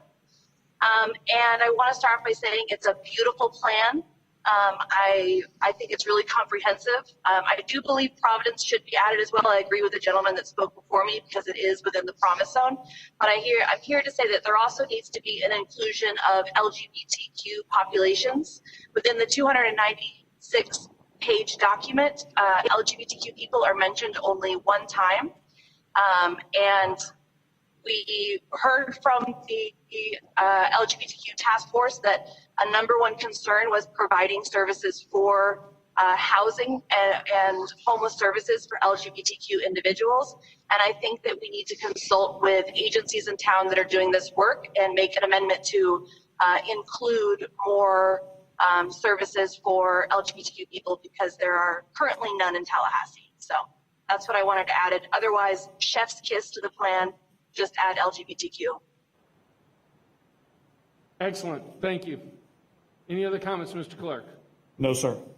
Madam Attorney, if we added in amended tonight's staff recommendation, but also geographically include the Providence neighborhood boundary as reflected in the CRA and the suggested language with LGBTQ plus community, is that a substantive change that would make us go through the process again? Or can we take that action tonight? Although I think we certainly should have some comment from Benajit. How are you on that? She's on WebEx. Ben's on WebEx. I know. We'll get to her in a second. I'm asking from a legal I do think that it could be that it is not such an extreme amendment that would require you to go beyond, to go to an entirely different public hearing process. But certainly, because they are subject matter experts, I would defer to them. Excellent. Abana, thanks for joining us. Happy to. Thank you, commissioners. If you can hear me okay, for the adoption process tonight, we do build in a 30-day comment period, and we are, it's possible for us to incorporate comments and additions. However, when it comes to the NRSA, the Neighborhood Revitalization Strategy area, there is a very specific HUD process that we have to go through to add census tracts to it. And so that would be a process. In fact, we wanted to pursue that process this year, but due to a lot of delays, we were not able to complete that. So our intention is to take a focused look at that, and we can amend it every year we have the opportunity to amend the NERSA. However, it's not a simple process to simply add a census tract. We have to do extensive documentation and provide that to HUD for their approval, and then we can implement. But I do want to assure the gentleman that the way we have drafted the NERSA, we can identify those priority areas. However, we are not restricted to implementing projects only in the NERSA. In fact, we can utilize any of those strategies in any area that meets the similar qualifications as he has outlined, whether it's income, other demographic data. We are not restricted as we've crafted the plan from implementing projects in a neighborhood like Providence. And so I do think we have the flexibility to implement it, even as we build ourselves some room and some time to refine the boundaries. And comment on the LGBTQ plus language. We have, that is the level of amendment that we can incorporate within this period. Excellent. Okay. Mr. Mayor. Commissioners, discussion. Commissioner Williams-Cox. Mr. Mayor, thank you, Abena, but I want to make sure that Mr. Harris doesn't have to come back to us again to remind us of Providence. So tonight I'm saying Providence in, Providence in, Providence in. Let's get them in, whatever the process is, as well as any other group, so that we make sure that we're inclusive of all in our community that should be here. There's nothing worse than looking at a report that you know you should be in and don't see yourself in it. So I know he's been here, he said, and he's right. So let's get Providence in there so that we don't have to have this discussion again. And I know that you will do it. I just wanted to, just on the record, to say when I see it again, I'm gonna be looking for Providence. Absolutely. Mr. Chairman, Mr. Mayor? Sure. I'd like to Commissioner Richardson. move that we include the LGBTQ plus language in the proposal. Excellent. So staff recommendation as amended to include the, Right. And I think, Commissioner Richardson, if I understand Abena correctly, the specifics will be worked out over the next 30 days, but we're providing the direction for staff to work specifically. And include that population. And Commissioner Williams-Cox, hear you loud and clear that we should move forward and automatically begin the amendment process to formally include Providence in. Yeah. But as Abena mentioned, if I heard correctly, and correct me if I'm wrong, you're right. They will be included every step of the way with the process. Okay. Follow-up question on point with Let me get it. Hold on. Let me get a second to the motion first. Okay, seconded. Thank you. Okay. Commissioner Williams-Cox, and I'll come back to you, Mayor Pro Tem. On point with what Commissioner Richardson said, is there I'm trying to understand, and I'm not against it, I just want to understand, why does LGBTQ have to be spelled out more than any other group in this? I mean, there are other groups. Do we have them spelled out, like that, or is this something we have to do especially for the LGBTQ group? It's a great question. And to the technical aspects of the plan, I'd turn back to Abena. I believe you're muted. You're muted. Engage with several stakeholders, community partners. I would venture to say that the LGBTQ issues perhaps have come up with our partner at CCYS as they do a lot of direct engagement to that target population. So there's some mention of it. However, if there is a need to have direct input from a particular stakeholder group, we can identify that in the plan. I plan to reach out to the lady who spoke and incorporate some of those specific comments. So while there are strategies that have already been identified, they wouldn't change. However, we can pretty readily identify target populations that we might do outreach to ensure that their input is included into the plan. Okay, I just want to make sure we don't leave anyone out. Again, when we spell out one group, then we may be leaving out other groups. I just want to make sure we're not leaving anyone out. So if we start naming names, we need to name them all. Good point. And Abena, of course, I would love to suggest my advisory council as a resource as well. Anything that they can help with. So, Mayor Pro Tem. Thank you. Thank you. Yeah, I just want to echo the comments in support of Providence. I think we all do. Do we need any formal direction to add Providence to the NERSA for next year, or are we good where we are? I think we're good where we are, but I will defer to Madam Attorney or Mr. Manager. Excuse me. Well, as I understood the motion, it was staff recommendation plus to include LGBTQ language in the amendment and then begin the amendment process to formally include Providence neighborhood. There we go. I think that's the proper motion, if that's not clear. Yes, sir. All right. Any further comment? Seeing none, all those in favor of the motion on the table properly made by Commissioner Richardson, seconded by the Mayor Pro Tem, signify by saying aye. Aye. All those opposed?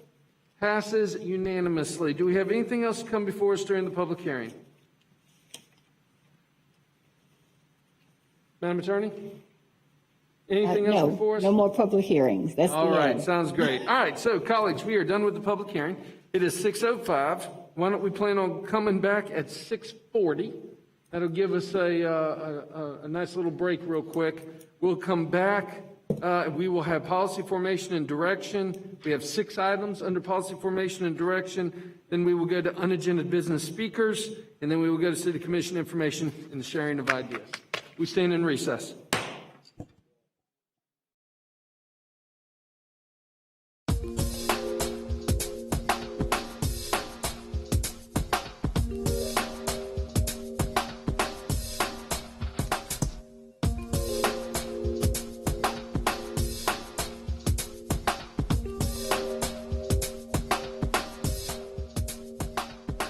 We'll go ahead and call the meeting to order. So, Mayor Pro Tem, Commissioner Williams-Cox, we have only 6 individuals, 4 in person, 2 virtually, that are here to speak on unagended business items. They've been here the whole meeting. I'm in favor of going ahead and letting them speak now so that they don't have to sit through the business agenda as well. I agree with you. Any objections? No objection. Let's go ahead and handle unagended business items. Y'all have been waiting long enough, and we'll go ahead and take care of that. So, Mr. Clerk, if you want to call our speakers first in person and then online, and of course, at the end of the meeting, if there's somebody online that was anticipating, we'll double check to make sure we get everybody. But let's go ahead and give these good folks the opportunity to speak now. Very good. Thank you, Mayor. We will begin. We have, as you said, 4 speakers in person. The first of those is Ernie Payne. And as with our earlier part of our meeting, each speaker will have 3 minutes. Those additional speakers, just to make sure they're in the room, I saw some outside earlier, will be Whitfield Leland, Shelley Roth, and Renee Collette. Okay, excellent. Mr. Payne, good to see you. Thank you for joining us. Mayor, Commissioners. A little over 2 years ago, the City Commission's appointee to the Independent Ethics Board resigned in order to run for public office. In order to fill his seat, applications were solicited to fill the remaining 2 years of his seat. At the time, I had recently retired from about 17, 18 years in public service with the state, and I thought that might be a good fit for me moving into retirement. So I went ahead and submitted my application. It turns out there were about something like 17 well-qualified applicants for the seat. So I figured there wasn't much chance of me getting selected.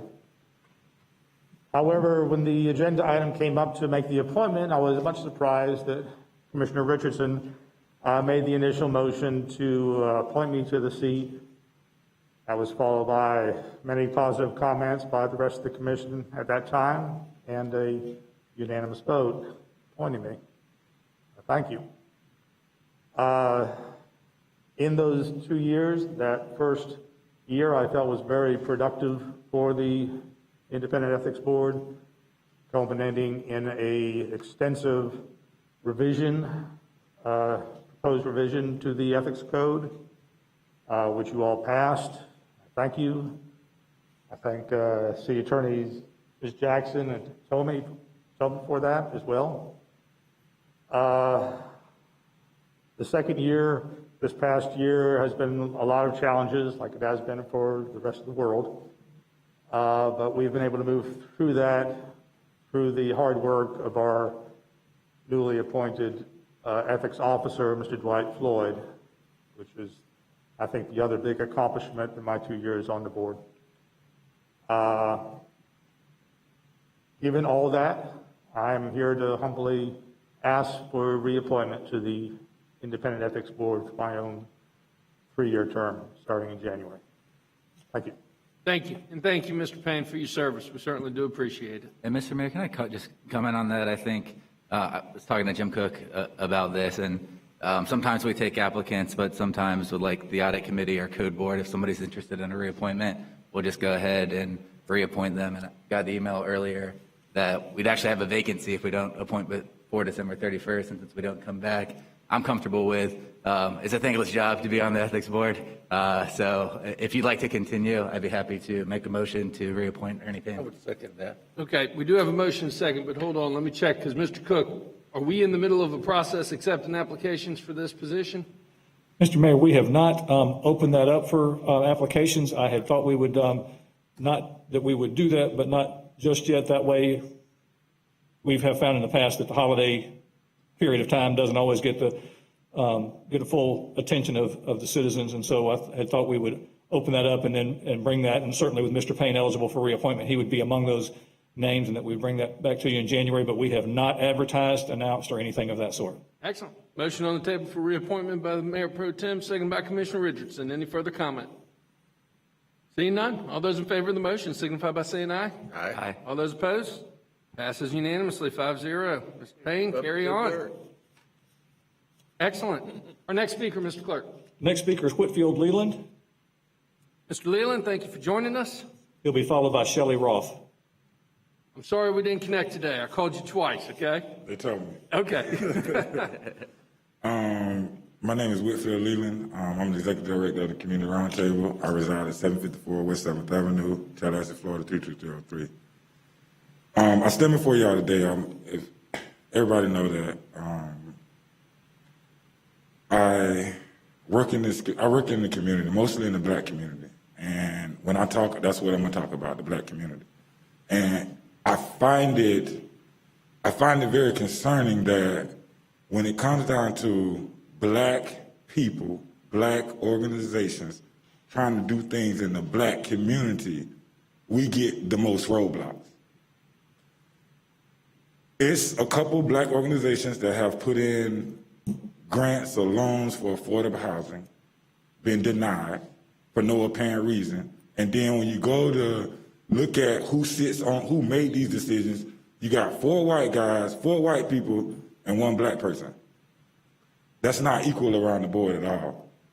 And my thing is, when we come to the city, for the city to do things in our community, we as black people are taken to jump through so many loops that as soon as we check up and somebody, a white developer, white project, white organization come through, half of the time, sometimes they don't even have to go through the community advisory boards. You know what I'm saying? So my thing is this, and Providence got a plan from what I understand, and I fact checked it with a couple people. Providence got a plan sitting on the CRA desk right now for affordable housing over there in Alpines. Nobody addressed it, nobody talk about it, but we just kicked out $250,000 yesterday to the city to tell y'all what they're gonna do with it. Like, however y'all gonna spend it, y'all just send it back in the email, and if we don't like it, we'll say something if we don't. So what I'm standing up here asking y'all is, like, we have to move for the people, and even with the Southside Project with the CRA, like, at the end of the day, nothing we do, we know if it's gonna make it or not, or if it's gonna be successful or not. Black people don't have the money, as white people do, to put up $500,000, $3, $4, $5, you know what I'm saying? We don't have that type of money. And y'all know that. We don't have those connections to the banks. Y'all know that. But then y'all still put that as a roadblock, and we can't get nothing done in our community. Like, I think as a commission, you have 30 seconds. Great leaders deal with integrity, dedication, and transparency. All y'all have those traits and qualities. But why we can't have a level playing field when it comes down to the black people? Why we got to jump through all the loops? Why we got to have a marketing or whatever y'all asking them to get? Why? You're at 3 minutes. It's their neighborhood. They want it. CRA is for them to get it. If that's what's supposed to go in the neighborhood, that's what CRA was down for. But why is all of us, we don't want this? Or what's the investment coming back? It ain't no investment on Sowall. You're at 3 minutes. Mr. Leland, thank you very much. Mr. Mayor. Appreciate it. Yes, ma'am. Commissioner Williams-Cox. I want to address Whitfield's concerns. And he knows that I'm very transparent. We have many conversations. So let me just go ahead and be publicly transparent. Since you mentioned Somo Walls. Somo Walls came to the table with bank loan and property. At the end of the day, like I said, black people can't do that. Mr. Whitfield, I'm trying to have a conversation since you brought that one up. It's a difference. Mr. Whitfield, please allow Commissioner Williams-Cox to speak. But what she telling me is the same thing I just told y'all. I appreciate your comments. Okay, Thank you. I can't talk to you because last time I checked, I was black. Hey, it's plenty black people in here. Plenty y'all black. Okay. Thank you. Okay. Thank you very much for coming out. We appreciate your comments. Next speaker, Mr. Clerk. Next speaker is Shelley Roth, followed by Renee Collette. Ms. Roth, thank you so much for waiting. Appreciate it. Your name and address for the record, please. My name is Shelley Roth. My address is 3747 Roswell on the south side. I also brought my handicapped son, Trevor Linton. We recently moved here from Miami about 1.5 years ago. I purchased my house in the Seminole Manor development, mostly because my son Trevor is handicapped. And he does attend TCC, the community college, for a transitional program there. We have found now that we are very limited on what we can do as far as independence because of the homeless problem on Pensacola, that huge homeless encampment. Trevor cannot use the bus. He can't go to Publix. He can't go alone anywhere. He is dependent on public transportation. He does not drive. I have contacted the Star Metro. And many times they've had to clear the people out so that Trevor could use public transportation. It's got to the point now that we just don't even go. You get panhandled at the gas station, my local gas station. You get panhandled at the dollar store. You get panhandled. I don't think that the homeless rights are greater than my disabled child's rights. And he is in school. He's been there for a whole semester, but independence is kind of out of the window here right now. The second thing that I would like to address is when I purchased my house, I did not realize the trash problem in Tallahassee, specifically bulk trash pickup with no rules and regulations to it. I moved in and I have had a trash pile across the street from me for 8 months. I have called 8 months. I have been told by different people, solid waste, bulk, City Hall. I've been told that there are no rules and regulations, that you can put the trash out and you can leave it out there 24/7, 365 days a year. So for a year, I've had a trash pile the size of an SUV.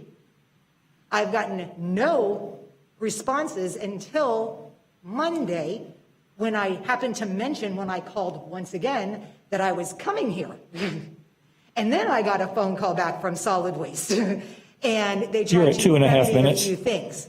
Not only that, the trash. If the trash is just sitting, which it is, all over our neighborhoods, then what stops people from throwing trash out their windows? There's huge trash piles everywhere. Every major corridor that comes into my neighborhood, Seminole Manors, every corridor, I've driven them. I have dozens and dozens of pictures. You're in at my 3 phone. minutes.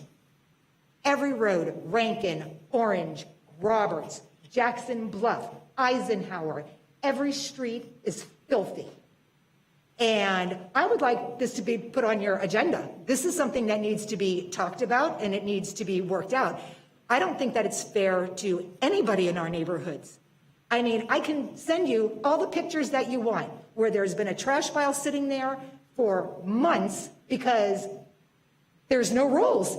You've used your 3 minutes. Cottage businesses, the people that live directly across from me, I have all of the pictures.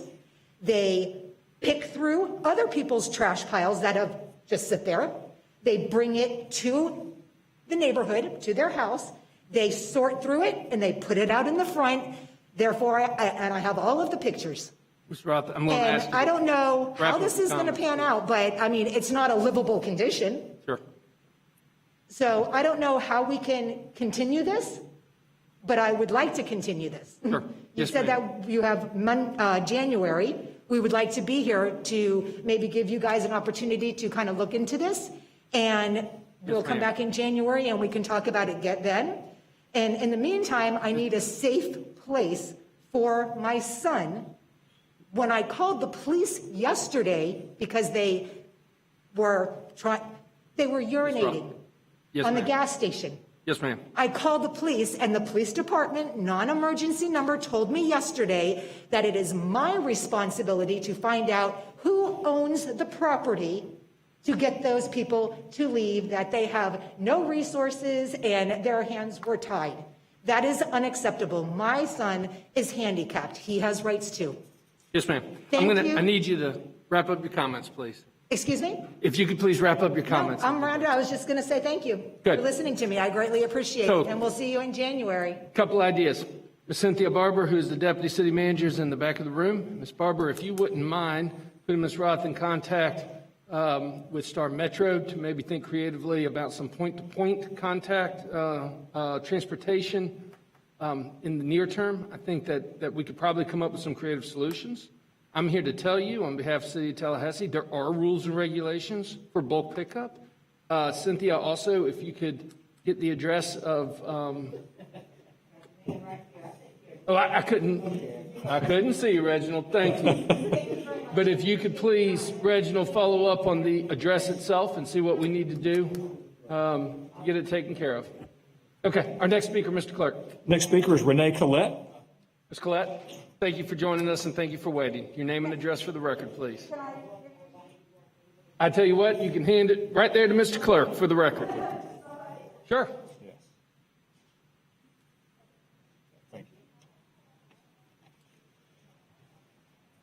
Just as she begins, Mayor, I'll point out that our next speaker will be virtual, so Stephen Martin and Michael McLaughlin should be tuning in. Excellent. Okay. Yes, ma'am. Your name and address for the record, and the clerk will let you know when we're at about 2.5 minutes. Okay, I'll be fast, because she's covered half of my point. Oh, good. Okay.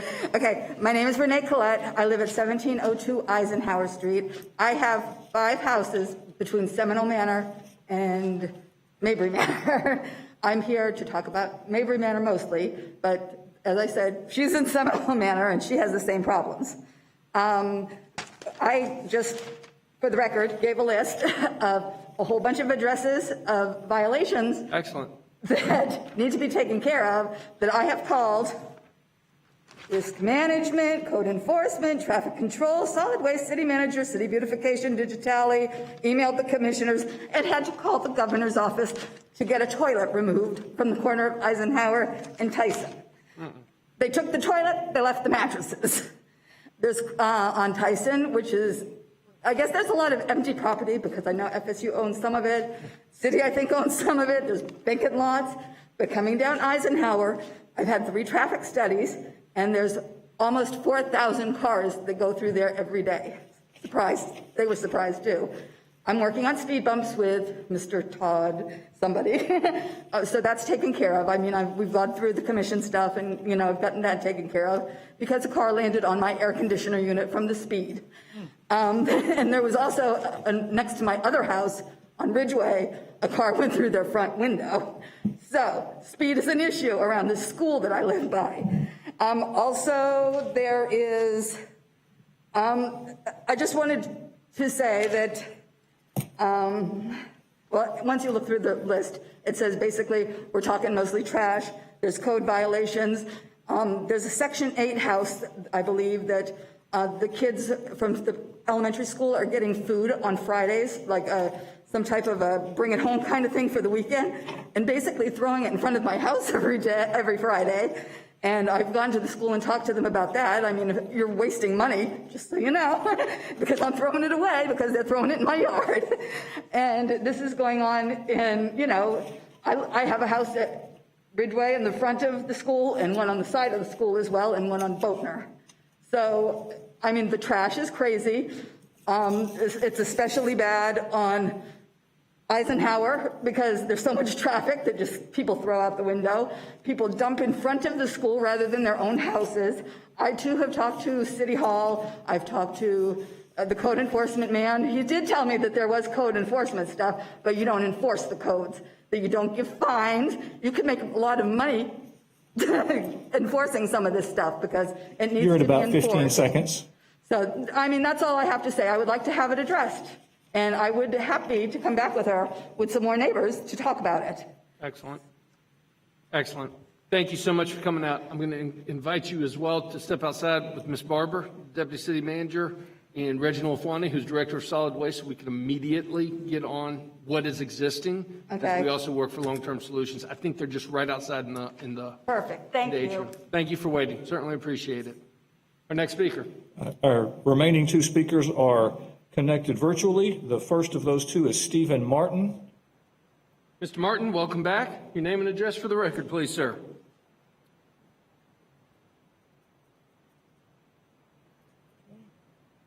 And if Mr. Martin is not there, then Michael. I'm here. Oh, there he is. I'm here. Sorry. Okay. All right. Just getting back to what I was speaking about earlier, and I've spoken about quite a bit recently, the proposed amendment with Wilani Plantation. I mean, there was mention made quite a bit about developmental rights. And developmental rights, I mean, originally was kind of considered something like an inalienable right to somebody's personal development. Oh, well, when we put it in a context, I think, of what we're talking about with land use, I guess it's defined something to the effect of unused rights that allow developers to make changes to their property within limitations imposed by state or local law. So, I mean, in essence, you have a capacity anyway to implement these in a way that protects everybody's rights. Mention made as well of private property rights. Private property rights generally refer to rights of property owners rather than rights of property or land itself. And it's considered by some to be inalienable or God-given rights to property owners to do with their property as they want. But what about the rights of the property, or in particular the land, rights of what was there long before anybody owned that land?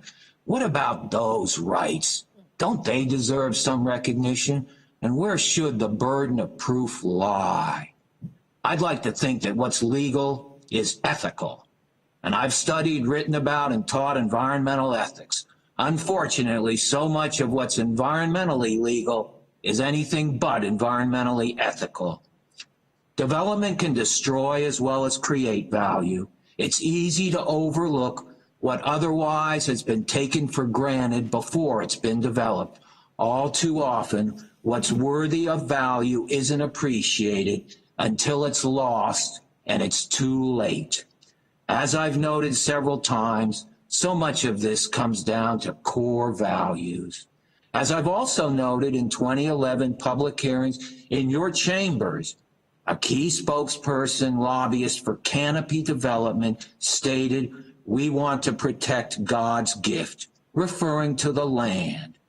As I subsequently told that individual, if we want to protect God's gift, I suggest we leave it in God's hands.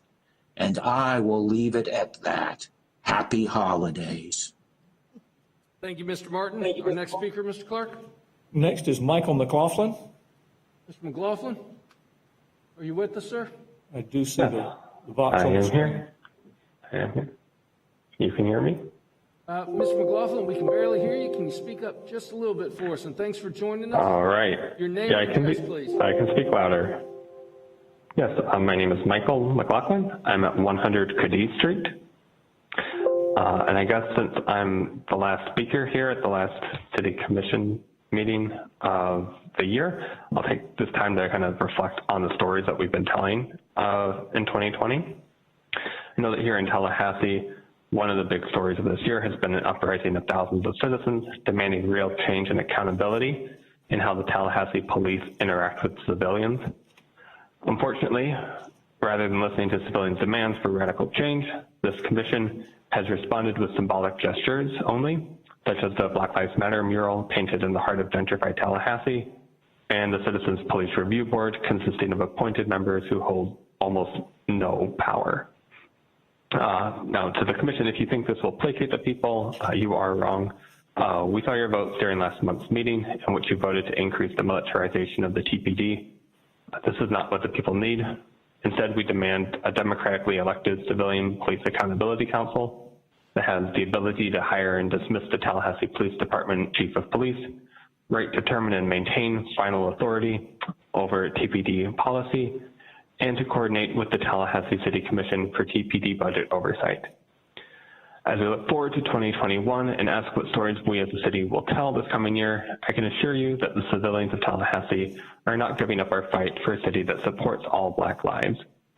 We, the people, will continue fighting for real accountability for our police and elected officials into the new year, and we will not stop until we get justice. Thank you. Thank you. Mr. Clerk, our next speaker, please. Mayor, that was the last speaker we have. The only other thing I would add is that we did receive written comments leading up to this meeting. Those comments were distributed and also made part of the agenda materials for the public to see. We had, I think, one comment on an agenda item, one on one of the public hearings, and a number of unagended comments, I think a dozen of those. But those have all been made a part of the record, and we'll make sure that the items that Ms. Bibler provided today have been incorporated. I think they already have, and so just wanted to be sure that that was stated for the record, that written comments have been taken into account, and we have no other speakers in person or virtually at this time. Excellent. We're on policy formation and direction, item number 15.01. Mr. City Manager. Thank you, Mr. Mayor, Commissioners. If I could ask Mr. Ofwani to also join me at the podium, I'll introduce this, and we have Mr. Ofwani, our General Manager of our Community Beautification and Waste Management Department, as well as our consultant, Daniel Deach from SCS Engineers. He's via WebEx for this item, and I'll provide an introduction. Mayor and Commissioners, at the February 26th City Commission meeting, you directed staff to negotiate a short-term contract amendment with Marpan Recycling for the processing of the city's recycling stream, and to partner with Leon County to engage with a consultant to explore options that would allow the city to maintain its commitment to recycling on a long-term basis. This action was the result of a letter received by both the city and the county from Marpan indicating that the world markets related to recycling had changed dramatically, and recycling processing at the contractual rates we had was not workable. Based on your direction, we negotiated a short-term contract that expires this fiscal year. It ends September 30th of 2021. At the same time, we engaged SCS Engineers, which is an industry consultant, to evaluate the long-term recycling strategies. SCS completed its report, rendered that report to us, which essentially concluded that Marpan, if possible, a contract with Marpan for a longer term at renewed terms would be the most advantageous option. So that is our recommendation tonight on this item. Excellent. Do we have any other public comment on this item, Mr. Clerk? We do not. Excellent. All right, let's turn it over to commission discussion and motions. Mr. Mayor. Mayor Pro Tem. Thank you. Mr. Manager, you said the consultant is with us by WebEx? Yes, Mr. Deach is available via WebEx, I believe. Okay. Yes. Hey, welcome. I just had a couple questions on the report, specifically looking at purchasing or building our own facility. Looking at the numbers, it's really hard to get a strong answer of whether that's a good idea or not because of the way they're presented. The build your own facility range goes from 15 million to 25 million, and that's a pretty pretty wide range depending on how much we would be processing. And then I think on the low range, it would be about the same as the contract that we're looking at now. And I had a couple slides, the numbers of it, it's helpful to follow along. And then in another part of the contract, it described other facilities in Florida, cities like North Largo, that 100% of the revenue was going back to the municipality rather than doing a revenue split.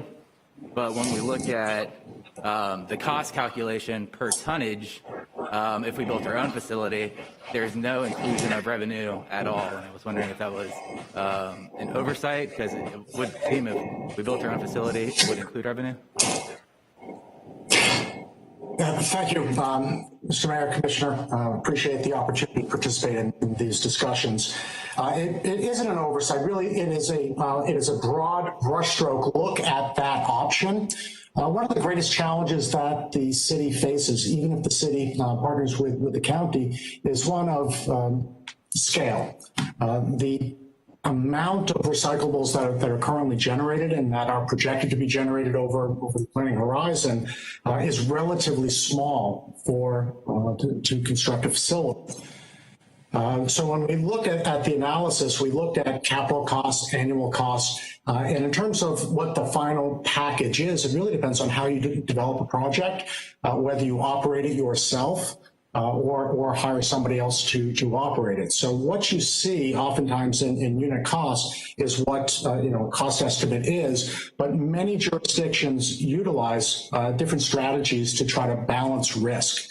And one of them is sharing in the proceeds from the sale of recyclables. So as you may have noted in the report, the global markets for recyclable products has changed dramatically in just the last few years, really starting with the changes that China implemented that now has rippled through some of the other overseas markets, including India, Malaysia, Southeast Asia. So the current arrangement that you have has a fixed fee per ton processed and a risk sharing or a revenue sharing percentage with your current service provider. So in the report where we talk about what is the financial picture if you were to develop it yourself, that you're correct. That does not include what the AMV is or the average market value, which is generally the basis for the revenue sharing of the sale of recyclable products. Because when we look at the other municipalities in Florida, that revenue share to the ones that get 100% is up to $46 per ton. So that would drastically reduce the cost of an owner-operated facility. We ran our own numbers, and it could be anywhere between $500 to $1 million in profit to taking a loss, depending on how expensive the facility is to develop. And then checking with the treasurer clerk, I know you use 4% as an interest rate that we could get, and I think we're probably 2 to 3%, honestly. Closer? We probably would be at about a 3% on a 20-year basis, and so that 4% that was provided is probably a little bit higher than we would get today. But also, we don't know what the market might look like a month from now or a year from now. So that 3 to 4% would be different, but I don't think it would be the difference maker, if you will, in the analysis of the income and expense. Okay, and I just want to take it back to. I know none of us know what the future is in recyclables. It's probably going to get a lot worse before it gets any better. So actually exploring that option and knowing concretely and digging deeper would be invaluable to this commission, because if we were just going to negotiate a new contract, which I'm going to support today, I think in the short term that's exactly what we need to do. But the information provided doesn't give us a real numbers to work with, because there would be a return, there would be a lower interest rate. We don't know what staffing operations would cost and how that would affect pensions. There's so many more numbers we need to even determine if that's a good decision. And so I mean, back to the point of, if we're going to pay for a consulting study and we're going to do a different study, this isn't enough information to change any opinion. And I think at that point we should have just went with a contract renegotiation to begin with. But I do thank you for your work, and I'll move staff recommendation. Staff recommendation has been properly moved by the Mayor Pro Tem. Is there a second? Seconded by Commissioner Richardson. Any further comment? Seeing none, all those in favor of the motion on the table signify by saying aye. Aye. All those opposed, passes unanimously 5-0. We are on item number 15.02. Mr. Manager. Thank you, Mr. Mayor. This item involves the acceptance of a federal grant for hazard mitigation related to Hurricane Michael. We're recommending that you authorize that we accept a grant of approximately $4.1 million. That grant will be used for improvements such as power outage protection and redundancy for wastewater pump stations that's so critical during an emergency, as well as fleet, fire, and call center facility wind hardening. Those are facilities that are critical to our response. This particular grant would require a match of $1.3 million, and again, it's related to Hurricane Michael FEMA assistance. Excellent. Mr. Clerk, do we have any other speakers on this item? No, sir. Excellent. Commission discussion of motions. Move recommended action. Properly moved by the Mayor Pro Tem, seconded by Commissioner Richardson. Seeing no further discussion, all those in favor signify by saying aye. Aye. All those opposed, passes unanimously 5-0. Item number 15.03, Mr. Manager. Thank you, sir. I believe I'm joined by Mr. Culverhouse, our Director of Real Estate Management. I'll ask him to come to the podium and I'll introduce this item. In June at your meeting, you approved the issuance of an RFP for the sale of nearly 1 acre of land on Eugenia Street, it's 0.94 acres.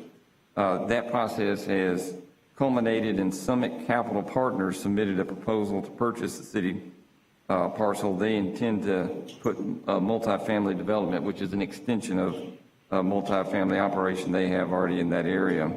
The sale amount would be $325,000, and it has been reviewed by our real estate committee and recommended for approval. I will note that these dollars, in accordance with city policy, would be returned to the source that the property was originally purchased with. Again, Mr. Culverhouse is here to answer any detailed questions on this. Thank you. Mr. Clerk, do we have any speakers on this item? No, sir. Excellent. Let's move on. Do we have any commission discussion or motions? Move staff recommendation. Properly moved by Mayor excuse me, Mr. Mayor Pro Tem. By Commissioner Williams-Cox. I'm sorry. Seconded by Commissioner Richardson. No, I'm not going to second it. 'Cause I have some issues with it. Sounds good. Is there a second to the motion on the table? I will second the motion. Let's go ahead and comment. Commissioner Richardson. Thank you, Mr. Mayor. I understand that we're only attempting here to sell 1.9, just about 1 acre of land, and that doesn't sound like a whole lot. But from what I understand, this particular developer is aggregating properties in the Eugenia Street area for a multifamily development. My concern is, you know, I've lived in this community for 40 years, and I understand that growth and development has to occur, that it will occur. I was telling my aide earlier today that I remember when the property where the Civic Center is used to be an African-American community. And Pensacola Street kind of was the dividing line in Tallahassee. And then it moved down to Gaines Street. Now it's gone to FAMU Way. Now this is kind of moving further south. And I'm just concerned, you know, where all of this is going and what it will mean for those communities in that area around the FAMU campus, and as it gets closer and closer to the Bond community.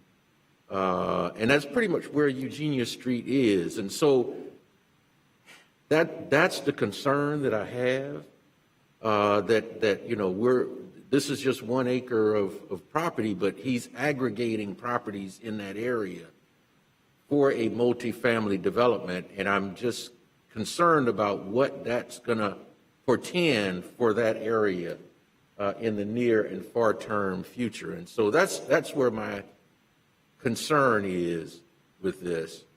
We saw something similar, when we looked at the Standard in Frenchtown.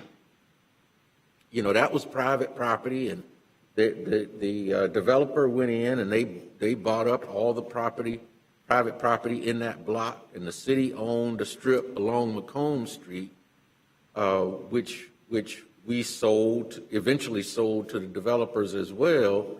But I see that same kind of potential here. And so and that's why I raised this whole issue of gentrification earlier with the English property.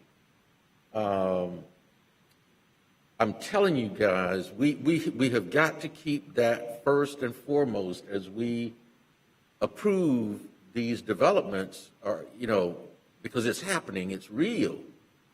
And so I just wanted to raise that as an issue and why I will be voting against this, because 10 years from now, 15 years from now, when that area is beginning to be developed, I'm not sure I want them to say that Curtis Richardson voted to make this happen.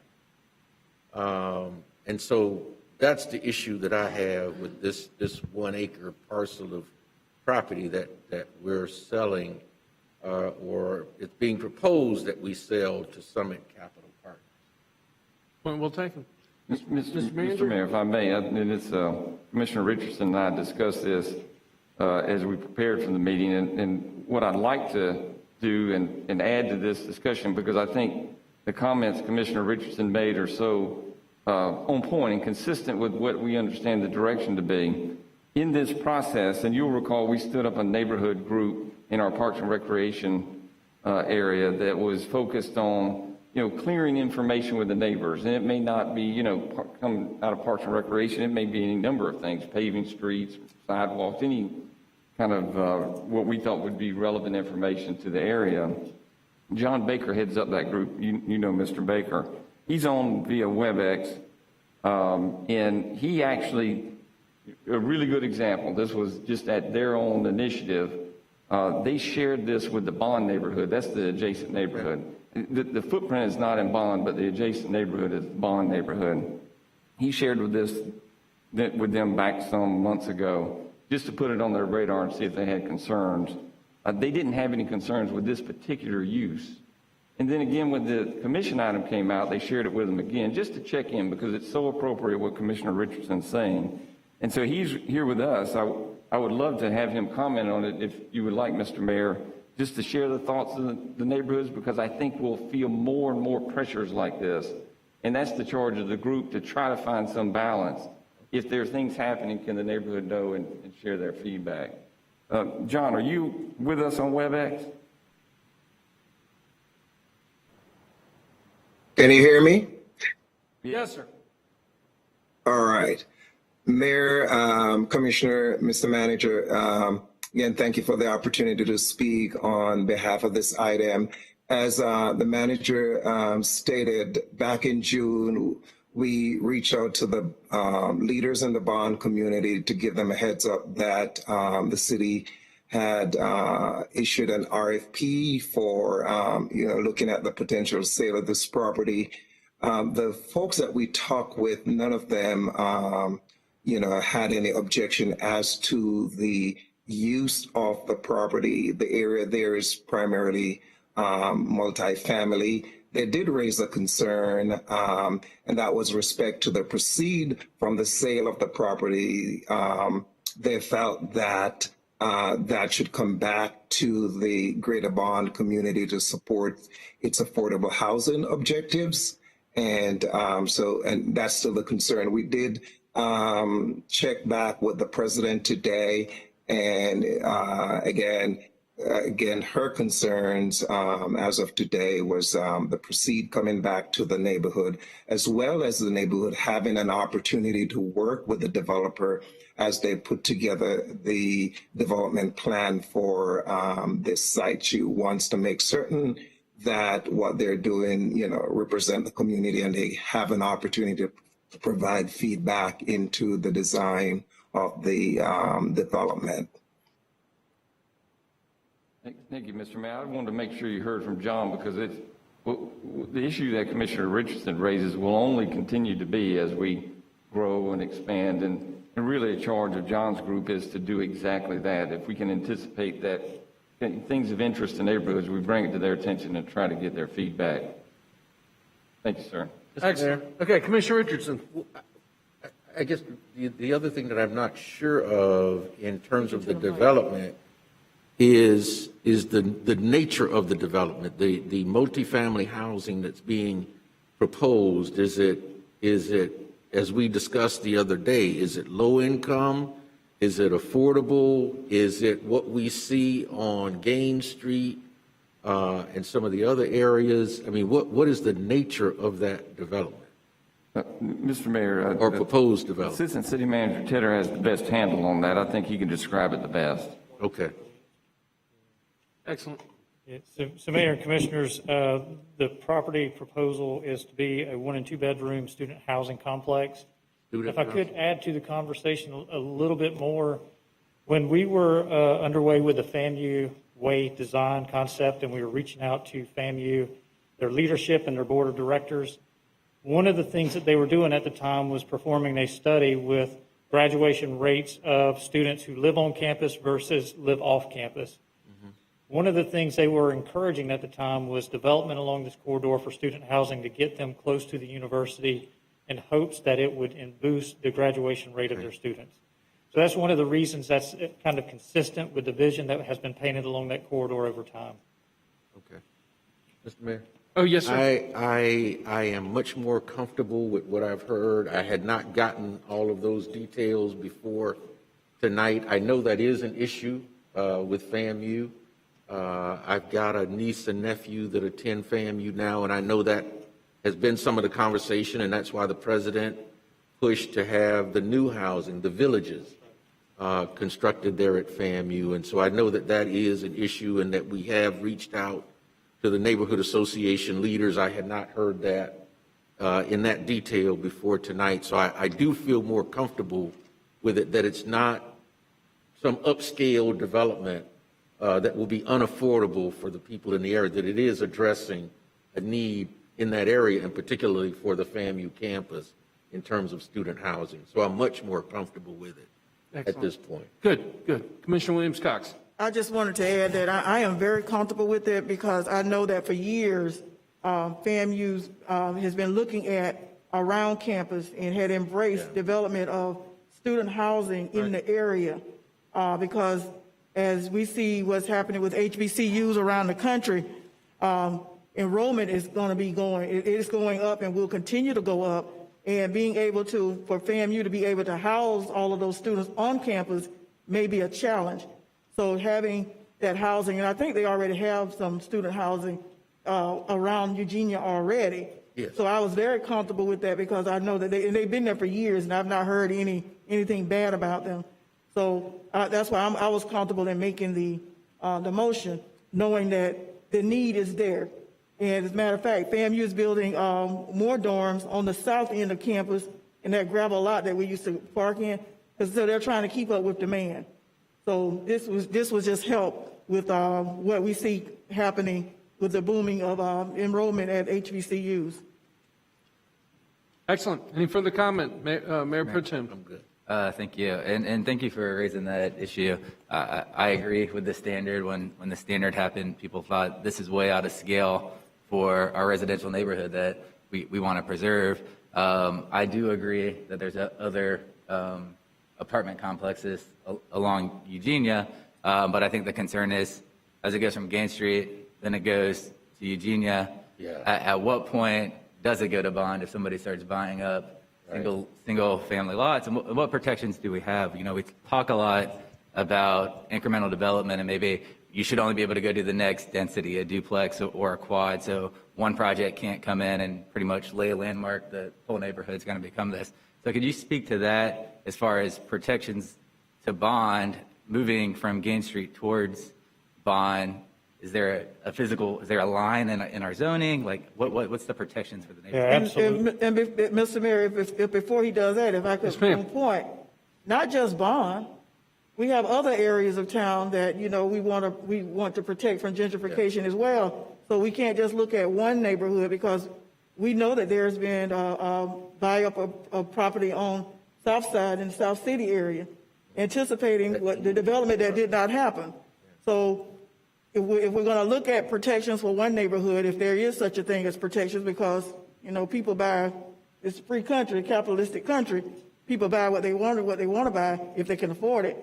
But being able to make sure that the neighbors are included, like you did to Mr. Baker checked in with the neighborhood to see if they had issues with it. So we need to make sure that the neighborhoods are included in these conversations and not just it be a money decision. So what controls the use of the land is the upper level is the comprehensive plan. The designation out there since 1992 has been university transition, and it's intended to have uses and intensities that would serve both universities. University transition is adjacent to FAMU as well as FSU. When we get down to Gamble Street, between FAMU Way and Gamble Street, which will soon to be Robert and Trudy Perkins Boulevard, when you get to that line, that is where the transition of land use was from university transition to residential preservation. However, tonight you adopted the comprehensive plan provisions that put in place a transitional district called neighborhood boundary. So that's one of the tools that we've been promoting to say you have very intense land use, but you want to graduate that land use into a residential preservation neighborhood. The neighborhood boundary is the tool to do that, one of the tools. And just for Mayor Pro Tem. just for in our mind, can you just where's that line as you head south? Is it, you said Gamble? Gamble Street south is residential preservation, and we've actually made commitments to the university years ago, and I know things change over time, but they wanted Bond neighborhood to stay in place as a family neighborhood as well, because they had students that had children that lived in the area, they had teachers that they wanted to live in the area and families, and we said we would hold tight to the Bond neighborhood. We'd protect that with the residential preservation category. Motion on the table currently is for staff recommendation by Commissioner Williams-Cox. I seconded it. Commissioner Porter, you're recognized. I just have a question about, a clarifying question about where the proceeds of the sale, so they're, according to the agenda item, they're going into the reserve fund, deficiencies reserve fund per city policy. I had some residents ask me about, the policy says if we're below, correct me if I'm wrong, if we're below a certain threshold, it goes into the deficiencies reserve fund. If we're above a certain threshold, it goes into the Affordable Housing Trust Fund. Is that correct? Assistant City Manager Lavin will help me with this, but I don't believe that's correct. If the deficiencies fund is inadequate, it's below target, that's where the proceeds go. That is clear city policy. If that is fully funded, then it flows, if my recollection is, into a capital project. Assistant, Mr. Lavin, will you help me with that? Yes, Mr. Manager. Our finance policy, that's a city commission policy, dictates that the proceeds of any sales, one-time sales, will go back to the deficiencies fund in the event that the deficiencies fund isn't fully funded. Right now, the deficiencies fund is at $20.7 million. The target level is almost $27 million. And as part of the closeout of the budget from this past year that you're going to see next month, we're probably going to have to use another $1.6 million from that fund to help balance the prior year budget. So it is well below the policy level as required by the city commission policy. So any proceeds from sales would go in there to replenish that. At the point that that fund is fully funded, any proceeds would go to fund capital projects in the general government area. So public works projects, parks and recreation projects, that kind of stuff. Okay, thank you. That's it for me. Okay, seeing no further questions, motion on the table is for staff recommendation. All those in favor signify by saying aye. Aye. All those opposed? Passes unanimously, 5-0. We are on item number 15.04. Mr. Manager. Thank you, sir. We'll just spend a few minutes on this, but before the end of the year, we wanted to give you a progress update on our strategic plan performance dashboard. This was a tool that we talked about even last year at the retreat, if I recall correctly, and an instrument to measure our progress toward the 5-year strategic plan that you put in place just about a year ago. And so Christian Doolin and his team have worked and done a great job. It will be a living tool, and I wanted him to give you a snapshot of where we are. And this is certainly something we'll take a look at during your retreat as well. So I'll ask Mr. Doolin to be brief, but to show the dashboard as it stands today. Sure. Thank you, Manager. Thank you, Commission, and for the opportunity to finally present this. As you know, we had a workshop scheduled before the pandemic, and we haven't stopped working on this dashboard, but we've been eager to bring this before you, so thank you for the opportunity. I just have a few kind of wireframes or scaffolding snapshots to walk you through the functionality and give you a quick orientation. This is what you're looking at now is the landing site, and you can see a breadcrumb trail at the top that you could get several areas of information on our strategy, but what we're going to do is kind of look at the dashboard portion of that. And our homepage here is organized by our goals and then the objectives associated with those goals and reflecting a status for each one. This is the top of the dashboard, and again, you see our vision is just the beginning, and then you'd scroll down to information I'm going to show you.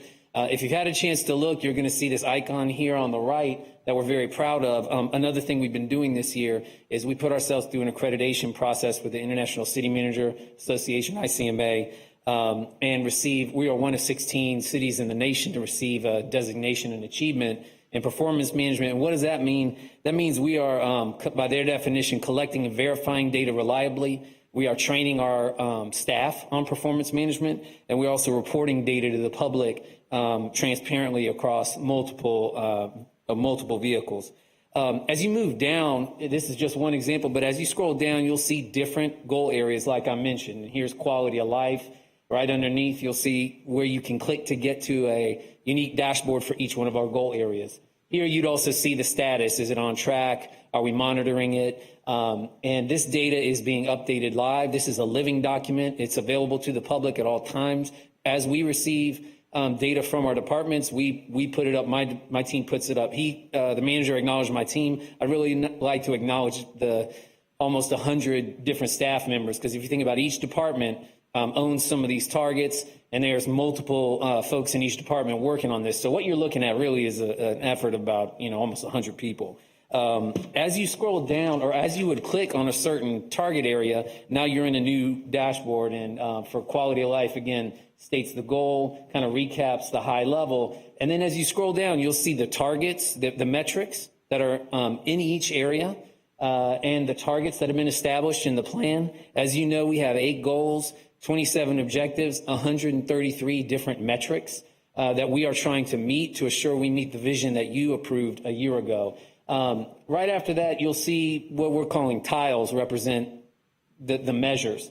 And just as an example, here are 2 associated with the first objective in quality of life. The bottom left one, let's take it for example. So you can't see it quite clearly the way it's being projected, but this is the number of parks over the course of the plan. So each one of these tiles, the targets are set in 5-year increments, unless otherwise stated. There are some metrics that are shorter or annual, and that would be noted. Otherwise, it's a 5-year target. And what you see here, when you scroll over each individual horizontal bar in the chart, you can get that year's information.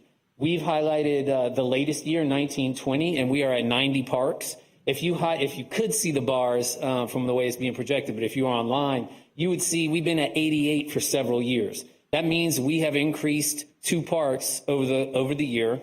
Underneath, you have a notes section. Again, it's a little hard to see right here the way it's being projected, but the note would acknowledge that Parks and Rec owns this metric. It would acknowledge the last time that metric was updated, and it would also provide any relevant context. So what you would see on the website is Bond and the Cascade, Bond Linear Park and the Cascades Overlook are the 2 parks that were that net increase in that target. So we kind of have that level of information on any one of these targets that a resident, citizen, user of interest could click on and go to. I'm going to have to just talk through this because these slides aren't too helpful over there. It opened another tab, and in that tab, you can change the visualization. So if you wanted a horizontal, vertical, pie chart, line chart, you can change that as a user and not impact what other users see. You can also export the data underneath each graph, and that's a principle of open government, is to get that data in the citizens' hands. The other kind of tile you'll see on there is a narrative. So we have several initiatives or qualitative stories that aren't a quantitative measure. And for those, for example, the Senior Center by 2024, another metric in the area previously noted, we have sites like this that would open. So it provides a narrative update, usually 2 to 3 paragraphs. It's going to hit on what was the issue, what was the action, what's the impact, what's the next step, situation, complication, action, result. Something very high level to give a good level of detail that you directed us to align with our audience, our users. But if they need further information at the end of each one of these, again, it acknowledges the area of the city that owns this metric. They can follow up for more detail. Finally, looking ahead in the future, we have a few just things to put on your radar. We continue to finalize this data collection. I mentioned this is a live document. So, for example, some of our economic indicators are coming from the Department of Commerce, Bureau of Economic Analysis. We wait on those. When we get them, we put them up. So we'll continue to collect those metrics and put them up as they become available. Again, the manager relayed yesterday that we frame our city retreat. We'd use the strategic areas to frame that conversation, and there'd be an opportunity to look at some of these targets in more deeper detail. Do we stop, start, continue, change those metrics? Third, we are going to go into that accreditation process again. What we learned the first time this year was some of those gaps between what is achievement, what's distinction. And we started to close those gaps. What we would have shown you earlier this year is different than what I'm showing you today. And what you could log on and see. So we're starting to close those gaps. It's on training our staff, how we're relaying comparative data, and a few other indicators. Of course, we have an open tab for feedback on the website. So if anyone at any time wants to give their thoughts, comments, remarks, they can do that as well.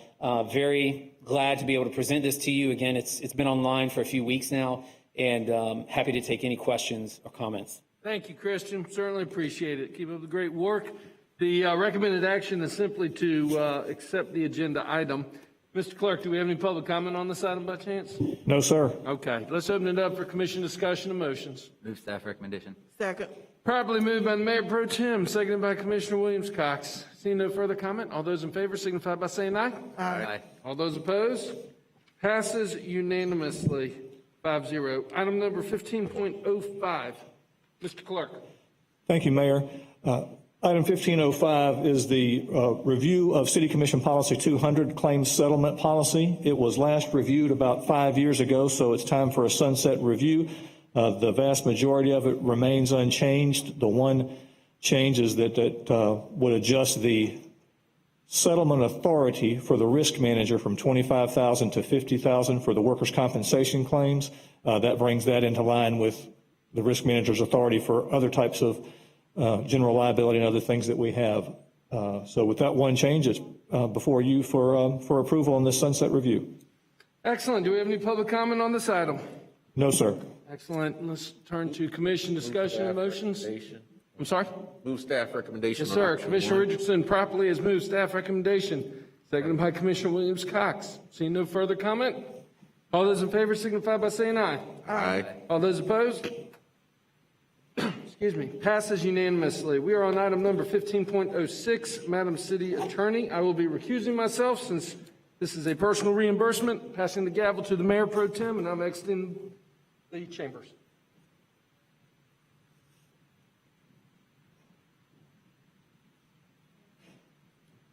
Thank you. Item number 15.06 is a request for approval of reimbursement of attorney's fees and costs for Mayor John Daly as a result of the filing of an ethics complaint against him, which was filed on June 15, 2020, and an order came from our local City of Tallahassee's Ethics Board on November 3rd, 2020. On each of the allegations of the complaint, Mayor Daly did prevail. We have a city policy 103, which incorporates the case law of this state, which provides that if an official or an employee receives an ethics complaint filed against them, they are entitled to and authorized to receive reimbursement if, in fact, they prevail in the complaint. As I stated, he did prevail on each allegation. The request for reimbursement is $5,092.10, which includes fees and costs, and which I have reviewed each one of those, the itemized invoice for that fee and cost, and find them to be reasonable. With that, I'd ask that the commission pass option 1, which is the reimbursement of the fees and costs. Thank you. Mr. Cook, do you have any public speakers on this item? No, sir. Any discussion? Move adoption of option 1 as recommended by the city attorney, Mr. Mayor. Pro Tem. Second. We have a motion on the table for adoption 1 and a second. Any further discussion? Motion carries 4-0 with Mayor Daley out of chambers. Aye. Aye. Whoops. I skipped it. It's my first one. Aye. All those in favor? Aye. I was looking at the head nods. Motion carries 4-0 with Mayor Daley out of chambers. Thank you. Good job, Mr. Mayor. Thank you. I appreciate that.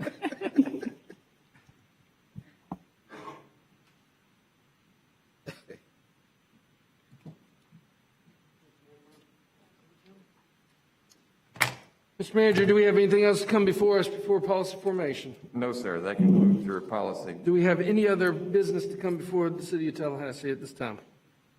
No, sir, you do not. All right, Mr. Clerk, did we happen to capture any of our friends that wanted to speak under unagended items? Did they happen to come back? I want to make sure that we give everybody the opportunity to speak.